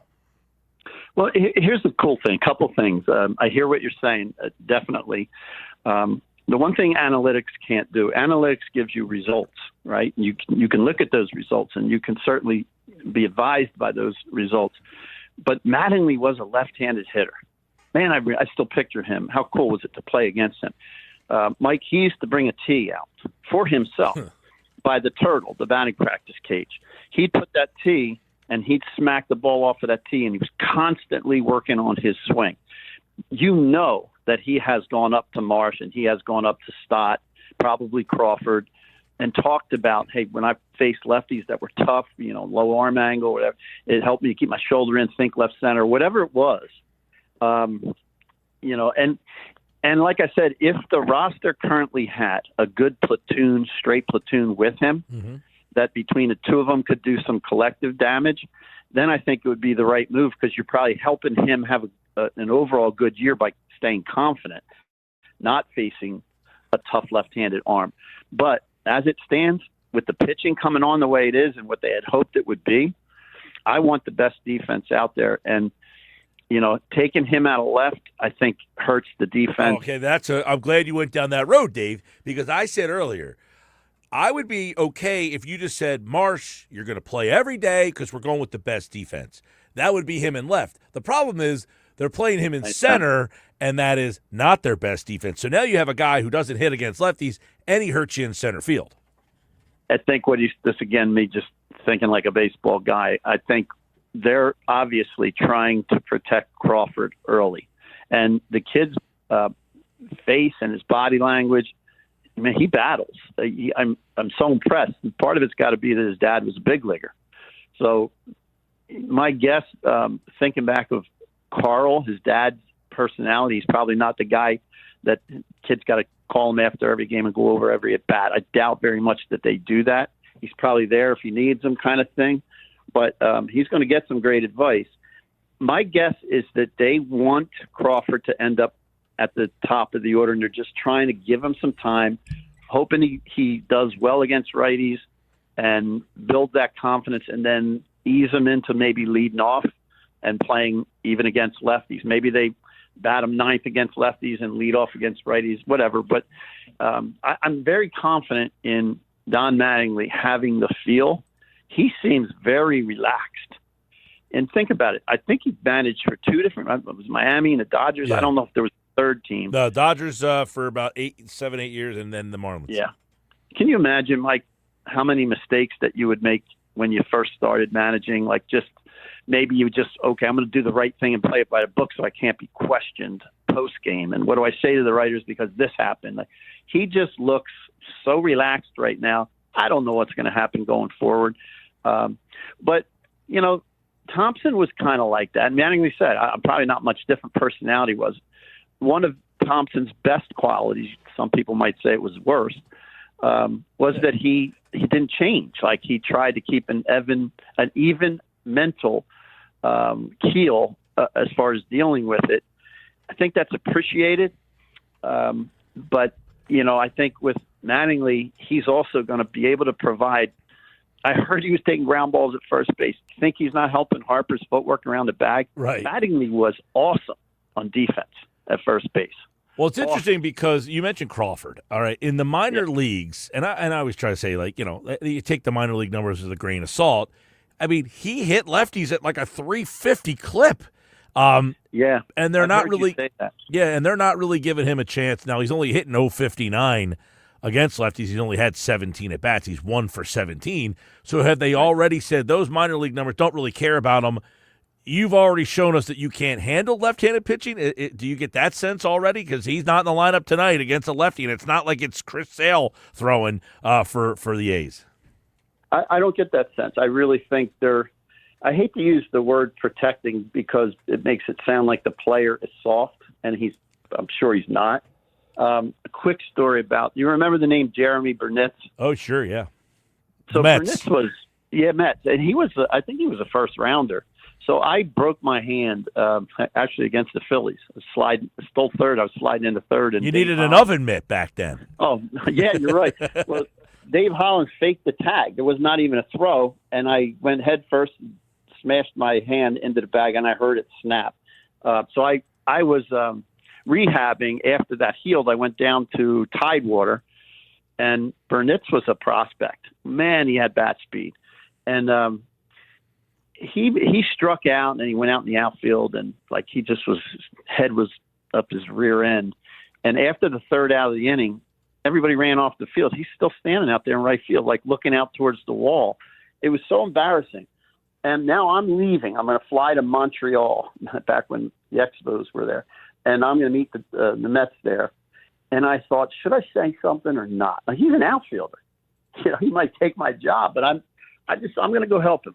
So I said, you got a minute? And he pulled a chair out, and I sat down, and I said, Jeremy, I want to tell you something. I said, you are going to get to the big leagues, but you cannot do what you just did today. And he looked at me kind of like, what do you mean? I said, they will not bring you up. They do reports, especially on the prospects. If that gets to New York, that you, after the third out, you stayed in the field, they won't bring you up because they'd be afraid they would lose you. The fans in New York will kill you for that. They'll boo you right out. So I said, now my point back to Crawford is I think they just simply want him to have the best chance at success. He's showing the value that he has, that he's bringing to this team. It's different. I haven't seen that in a while out of center field for them. But I think it's that. And I do think it's as soon as they feel like they can do it, they bring him in as an everyday player, give him a break here and there. But maybe they just bat him, against lefties at the bottom of the order, and maybe against righties he can eke his way up toward the top. Talk with Dave Gallagher, spent 9 years playing in the majors with 7 different teams, played with the Phillies in 95. One of the interesting things, so Harper says this last night, I'm wondering, do you think the message is get Bohm out of the lineup, play Sosa, keep Stott at second and play Sosa at third? That guy's killing us. I don't think that's the message.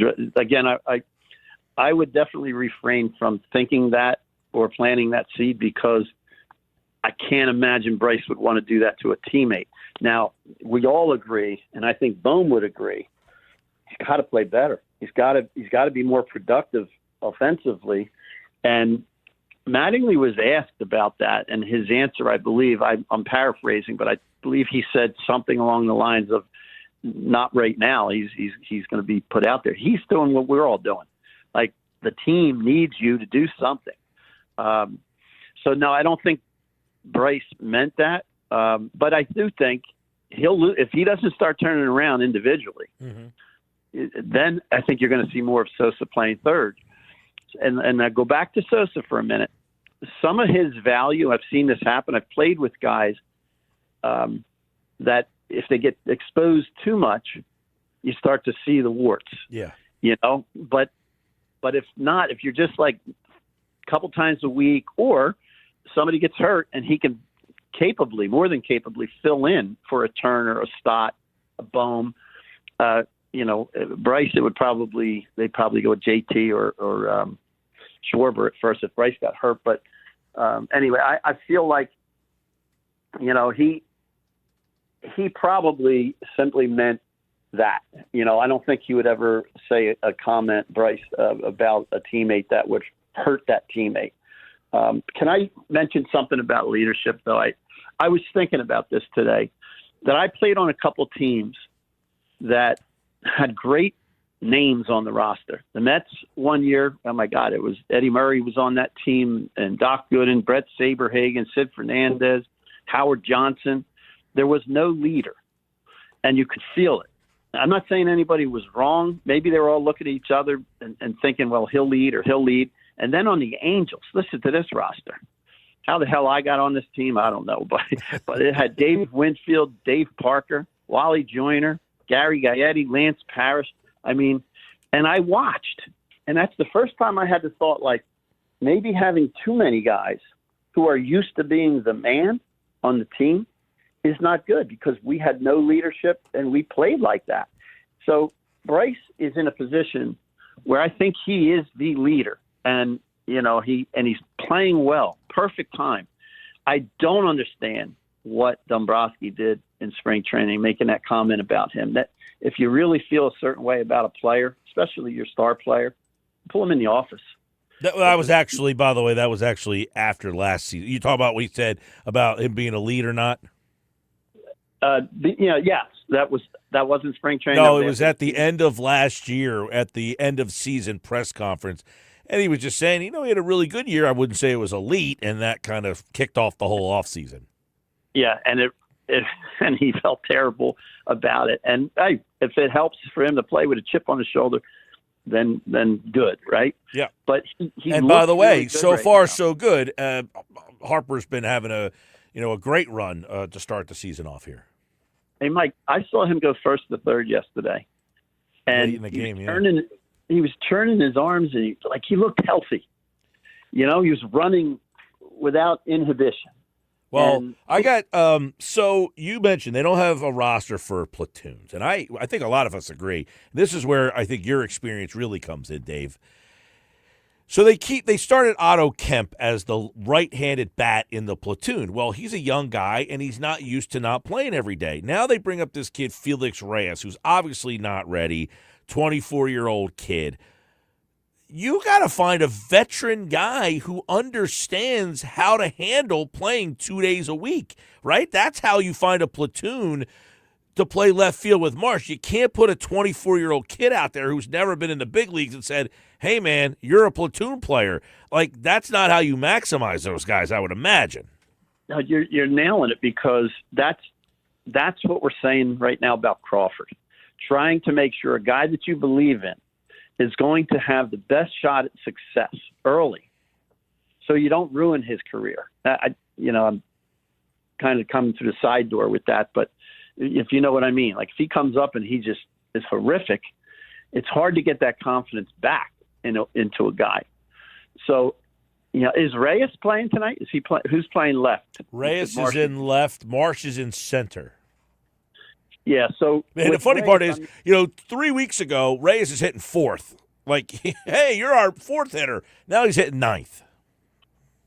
Yeah, I think they're admitting, okay, maybe he can run into one at the plate. His at-bats didn't seem horrible, and I can definitely attest to the fact that when you sit 5-6 games, you don't see a live arm, you can take all the BP in the world. It just doesn't help. You lose your timing fast. You know what I mean? It's hard. Not an excuse, but that's why it's so valuable when you have a guy that can do it. I played with a guy, Chico Walker, switch hitter off the bench. Man, I don't know if I saw anybody better. But it's preparation. It's paying attention. Another guy, I got a million stories for you, but in Atlanta, they had a guy named Mike Kelly, back with Tony Tarasco. Oh, yeah, Mike Kelly. Right, Ryan Klesko. That was when Chipper Jones, these guys were all rookies that were studs.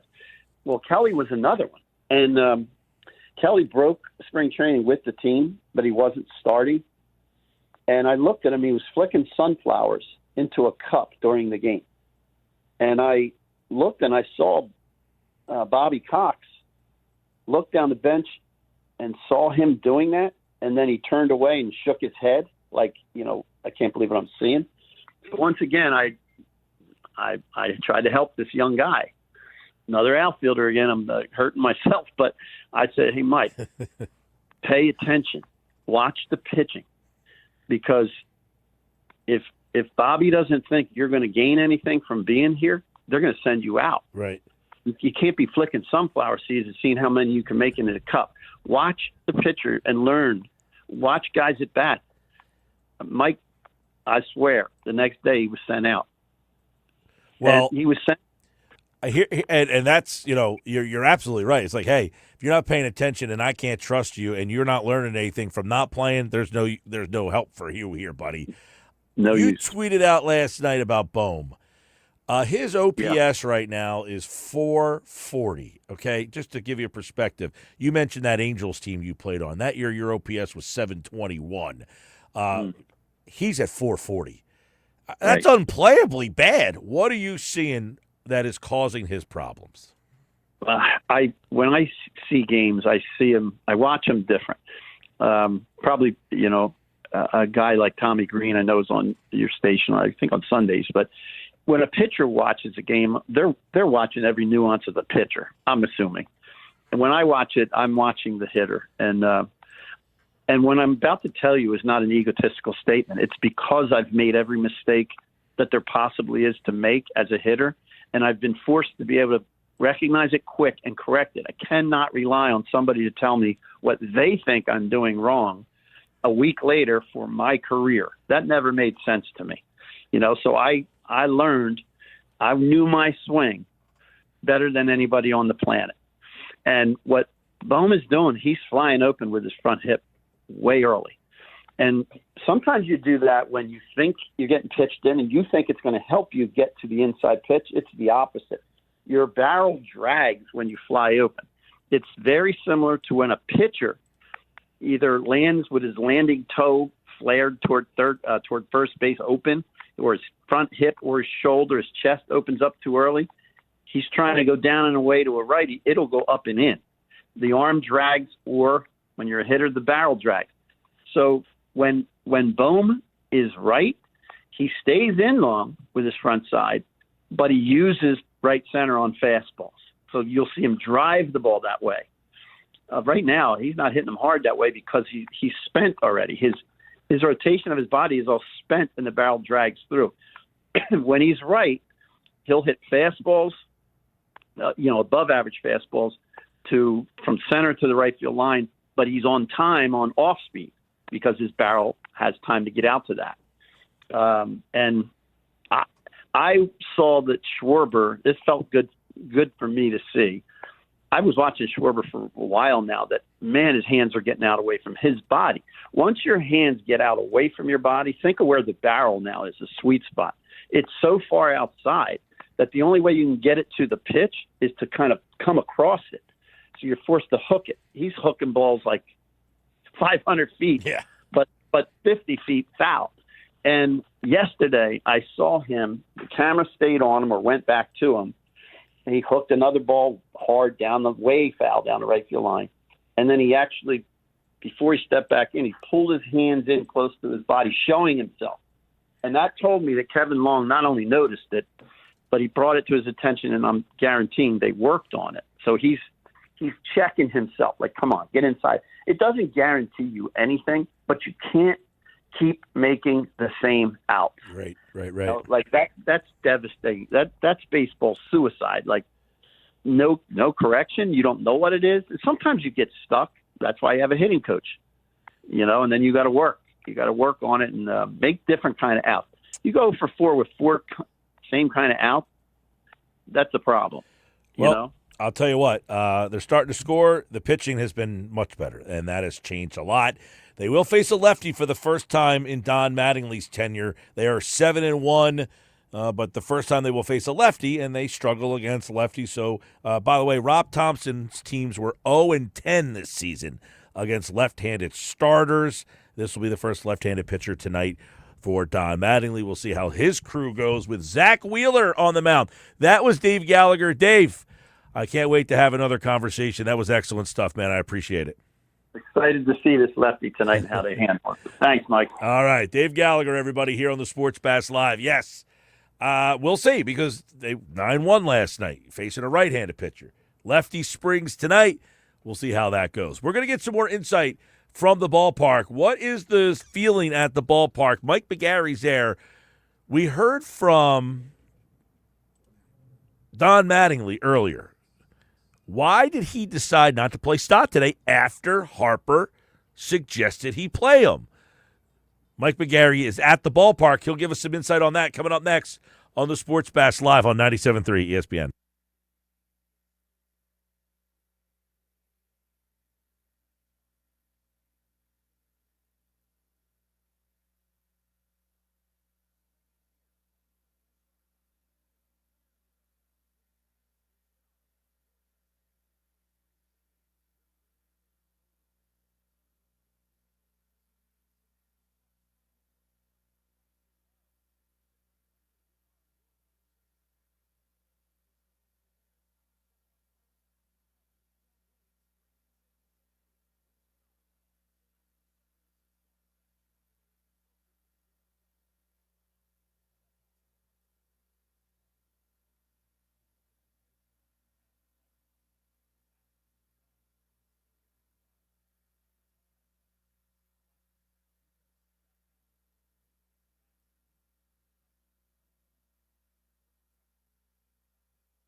All right, 5:32. We're going to go to the ballpark, going to check in with the Phils as they get ready for tonight. No Joel Embiid tonight. He is out against the Knicks. Mike McGarry from the Press of Atlantic City. We'll start there, Mike.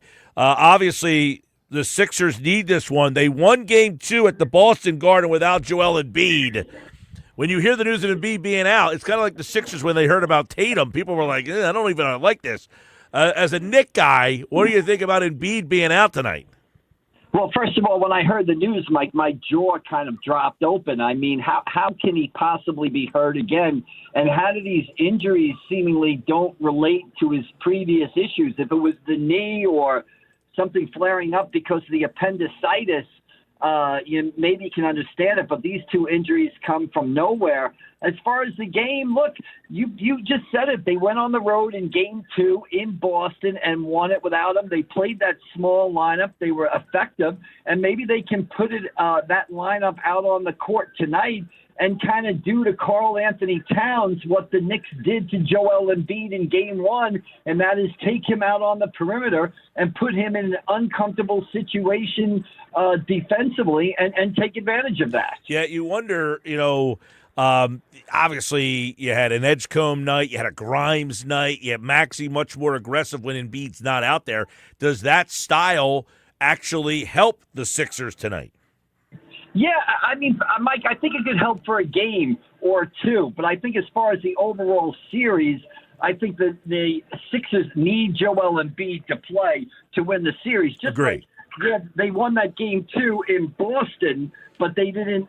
They needed Embiid to win the series. But I think tonight that small lineup has been effective with the 76ers, and I'd be interested to see exactly what they're going to do. I don't think the answer is just to put Drummond out there. I think the answer is to go small and attack Karl Anthony Towns on the offensive end of the floor. Yeah, it'll be interesting. I agree. I mean, this is one that they could get, but I agree exactly what you said. They need Embiid to win the series, but they could probably win a game tonight. And if they don't, this series is over. The winner 2-0, it wins 92% of the time. The Sixers have never won when down 0-2. Let's go to Citizens Bank Park. That's where you are. Last night, a very interesting comment from Bryce Harper, and I'm sure it was a big topic up there today. Don Mattingly did get asked about it. Harper insinuates that Stott should play every day. Well, everybody's waiting for the lineup today because there's a left-handed pitcher. Stott is not in the lineup. What does Mattingly say about it? Well, Mattingly, first of all, he was asked, what about what Bryce Harper said? And Mattingly very calmly said that he appreciates opinions and input from everybody, but he's got to make out the lineup kind of, and he didn't say this exactly, but paraphrasing, he's going to make out a lineup in the best interest of the team. And his point was they want to play Armando Sosa. They don't want Armando Sosa sitting on the bench 4 or 5 games in a row. And if they don't play him tonight, when is he going to play? Because I think they have a streak of right-handed starters coming up. So if you don't play Sosa tonight against the lefty, when is he going to play? And they want to keep Sosa sharp. So Mattingly said, didn't seem ruffled, didn't seem fazed by Harper's comments, just said he appreciates the opinion and the input. He listens to everybody. Everybody has an opinion. But if he didn't play Sosa tonight, when would he play him? And they want to keep Sosa sharp. So he keeps Marsh in the lineup tonight, but he puts him in center. Crawford is the odd man out tonight. Do you get a sense that they're going to try to let Marsh play more against lefties? He has terrible numbers against lefties, but he has been outstanding against righties this year. Are they going to give him that opportunity to play every day against lefties because they don't really have a good option as a platoon player? Right. I agree with that, Michael. Mattingly did not say that. When we asked Mattingly about Marsh in center field, he said that was more a matter of wanting to give Crawford a day off. He missed a game with the migraine in Miami. They just didn't want to push him coming back from that. So I think he had played 2 in a row against a tough lefty tonight. They just wanted to give Crawford the day off. But I do get the sense that they are going to give Brandon Marsh a longer leash against left-handed pitching, and I think it's what you said. Number one, it's that Brandon Marsh has been superb against right-handed pitching. He's almost earned the opportunity to, be an everyday player. And two, they don't have a great option. If they had a great right-handed hitter to platoon with Marsh in left field, then I think you'd see that. But, I'd rather almost see Brandon Marsh up there and see if he can hit lefties than Felix Reyes or Renato Kemp. So it's not like they have a great alternative, but I think Marsh has kind of forced the issue a little bit and earned maybe another try at it or the benefit of the doubt with the way he has hit right-handed. See, now this is interesting because I was talking about this earlier, Mike, in that I would be okay playing Marsh and just say, hey, I don't have a good right-handed option because it'll improve my defense. The problem is it doesn't improve my defense if I'm playing him in center field, which is what they're doing today. Yeah, Mike, I honestly think that this isn't a long-term thing with him in center field. I do think, and Mattingly said, I just think this was wanting to give Crawford a break. And he had the migraine, missed the game in Miami. So I think this is more or less just giving him a day rather than this becoming like an everyday thing where all of a sudden you see Crawford sitting against lefties and you see Marsh in center field. I don't think that's the case. I don't think that's the direction they're going in, but I do think you'll see Marsh probably in left field, his normal spot, against more lefties than we've seen in the past. And I think it also depends on the type of lefty that is throwing out there. If it's the guy who's pitching tonight, okay. If it's a guy like Chris Sale, then you'll probably see all righties in there. So what kind of message do you think that Harper was trying to get across? Well, I think, Harper's, again, Stott is a hot hitter. Do you ride that hot hand? I was honestly a little surprised that Stott wasn't in the lineup because I think when a guy's had a few good games in a row against right-handed hitters, now's the time, I guess right-handed pitchers rather, now's the time to kind of throw him in there against a lefty when his confidence is high and he's seeing the ball well. So I was surprised myself that Stott was not in the lineup. I think Harper's just trying to say, here's a kid who's kind of earned an opportunity. Let's give him a shot at playing every day. He thinks he's an everyday player. I mean, obviously we know they're friends. They have a relationship off the field. But, I think he's kind of saying that Stott maybe has earned a second look against lefties with his playing time and with the way he's hit the ball the last few days. And I would agree with that. But I also agree with Mattingly that you have Sosa on the bench. Right. And, look, you could have played Stott at second base today and put Sosa at third and put Bohm on the bench. But I think you've got to give Bohm a chance to hit against a lefty and try to get him out of his funk against a lefty. So, I could have seen that move, but I can also understand why they leave Bohm in there, hoping that maybe, he hits the lefty well, and maybe that enables him to get hot and turn his season around. That's the hard part, right? If you put Sosa at third and you bench Bohm, you're benching Bohm against a lefty and basically saying, we have two left-handed bats in this lineup that we think are a better option than you as a right-hander. That is a tough pill to swallow if you're Alec Bohm. But however, right. is Bryce Harper trying to say Stott deserves to play every day, get Bohm out of the lineup? Well, if Stott plays every day, I mean, and you don't play Sosa, and you play Sosa, the only spot is either at shortstop or third base. So, again, there's only 9 spots in the lineup, right? So somebody's got to come out. And maybe the leash is starting to get short with Alec Bohm. But I think, like you said, if you didn't start him tonight, that's a tough message to send to Alec Bohm, and I think you still got to offer him a chance to kind of turn his season around. And look, if you're not going to play Alec Bohm against a left-handed pitcher, you start to get to the question of when are you going to play him? Mike, you got Wheeler going tonight for the third time. How different is the field because Wheeler's pitching tonight after a 9-1 win last night and the way this team is playing so far? To have Wheeler going tonight, it feels kind of like old times. Is, hey, we're playing well, and now we go to Wheeler as opposed to Walker. Exactly. I mean, when you asked the question, you said old times. I was thinking to myself, it feels like it's normal, right? I mean, the strength of this Phillies team the past few seasons, the strength of it this season, is its starting pitching. And that faltered early in the season. That's a big reason that they got off to a slow start. It's a big reason why Rob Thompson is no longer the manager. But right now you see guys in grooves starting to tick off good starts. Luzardo, Nola, Sanchez last night. Now you have Wheeler on the mound and kind of starting pitchers. We talk about that rotation going out there trying to top each other, do better than the guy who did the day before and kind of get things rolling. And I think, yeah, you know what it feels like tonight at Citizens Bank Park? It feels normal. Zach Wheeler is going to the mound, and the Phillies expect to win a ball game. Yeah, there's no doubt about that. Now, so much has been made about the managerial change. The team is all of a sudden playing better, but this is the first time they faced a left-hander. Does that add intrigue? They are 0-10 against a left-handed starter this year.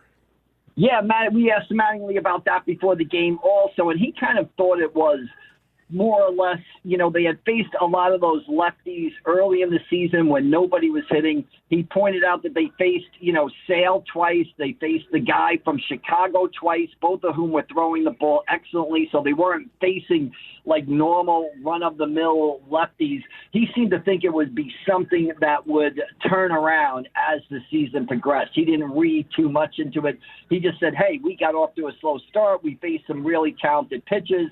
The numbers are kind of upside down right now, but they will balance out as the season goes along. And I kind of agree with them. They're not going to go winless against lefty starters all season long. Well, they'll see one tonight. Zach Wheeler goes for the Phils. Mike McGarry is at Citizens Bank Park. And, of course, the Phillies take on the A's, and the Sixers take on the Knicks. It will be without Joel Embiid. The Sixers lost by 32 against Boston, came back and won Game 2. We'll see if they go down 39 against the Knicks in Game 1 and can bounce back with a win tonight. We'll talk all about it. Friday, Mike's back. It will be Game 3 for the Sixers and the Knicks. We'll talk about that right here on the Sports Bash. All right, Mike, appreciate it, man. All right, Mike, we'll see you down the road. Thanks. All right, Mike McGarry live from the ballpark at Citizens Bank Park tonight with the Phillies. Good insight there as he got a chance to catch up with Don Mattingly and let us know. Hey, Mattingly said, hey, listen, I appreciate all the opinions and everything, but I ain't putting Stott in my lineup. That's essentially how that one went. All right, we'll empty out the text board and everything before we get out of here tonight. Tomorrow we'll get you ready for Flyers, by the way. Some injury news around the Flyers. Well, Noah Cate's out for the rest of the series. They have already announced that. Tippett, unsure for tomorrow night. We'll see. Also, Dvorak did not practice today. Flyers down 0-2 against Carolina. We wrap up this show coming up next.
All right, getting ready to get out of here. 10 to the top of the hour. By the way, Nick Nurse did speak. He said Joel Embiid is day-to-day. He'll be out tonight. So he's day-to-day, just not this day. He will not play tonight with ankle and a hip injury that held him out of the game tonight. We had Jimmy Lynam on earlier. He said he went back to the game and found the play that it happened where he stepped on somebody's ankle and stepped on somebody's foot and turned his ankle, and that might have been where he had the ankle issue. It's just, Nurse said Embiid is, quote, really disappointed to be out tonight. And Nurse followed up by saying, I feel really bad for him. He wants to be out there. We want him out there. Well, you know what? He's not out there. He's not out there. Now, do we feel eerily, oddly better that Embiid's not playing tonight? Is there a part of you that's like, you know what? They won without him in game 2. Maybe this will unlock VJ Edgecombe. It'll unlock Maxey for a game, all while giving Embiid a little extra day off, and he comes back Friday night with the series 1-1, just like it happened before. Now, they lost that game. Although he didn't play in game. Did he play in game 3 against the Celtics? I don't think so. Came back in 4. Yeah, came back in 4. Nurse said Embiid woke up today feeling more soreness. And as Shams Charania announced when the news came down that he was out, he said he sat down with trainers, he tried to go through everything, and it just wasn't loosening up. And he's not going. He's just not playing tonight, which is unbelievable. Mike Wilbon was on SportsCenter earlier, and he said that you may bring up, Mike, the fact they beat the Celtics without Embiid, but he said the Knicks ain't the Celtics. This is one of those games you can say, wait a minute. They won a game in Boston, and they did, without Joel Embiid. Remember, he only played 4 games in that first series, but the Knicks are a different animal right now. I don't know that they're going to try to play with the stubborn defiance that the Celtics and their three-point obsessiveness that was on display in the games, in that whole series, but particularly also games 1 and 2. The Knicks won't be doing that. I agree that they're different style of teams, no doubt about it, but I do feel that there's a way for this game to unlock maybe Edgecombe, who hasn't got off really recently, because of Embiid being back. So it's not like in the past where you didn't have Embiid that you had no other offensive options. Maxey is a capable offensive player. Edgecombe has proven to be a capable offensive player. Paul George is not an elite offensive player anymore, but he's still a capable offensive player. So the problem generally when Joel is out, you don't have any other offense. Now you do. This big problem is defensively. Joel is a rim protector. You don't have a rim protector at all, and the Knicks are much more willing to take the ball to the basket. They don't settle for the 3 as much as Celtics do. In fact, the Celtics don't do anything but shoot 3s. Hence, their asses are sitting home. And getting fined. Yeah, $50,000 for Jaylen Brown. All right, that's about it for us. Sports Bash Live, 97.3 ESPN, the 97.3 ESPN free mobile app, powered by First Bank of Sea City. We always thank our friends at First Bank of Sea City and all the people who listen to the show on the app live. And for those of you who watch the show live on the 97.3 ESPN YouTube channel. Great audience on YouTube today. Thanks to everybody who tuned in on YouTube. We'll do it again tomorrow. Get the 97.3 ESPN YouTube channel, subscribe, and get live alerts when we go live with the Sports Bash. Coming up, the best of the Sports Bash, followed by the Sixers and the Knicks, game number 2. Only on your home for Sixers and Flyers, playoff basketball and playoff hockey. 97.3 ESPN. Have a great night, everybody. I actually am somewhat intrigued by this Sixer game tonight, even though Joel is out, and I'm very disappointed by that. We'll recap it all tomorrow right here on the Sports Bash.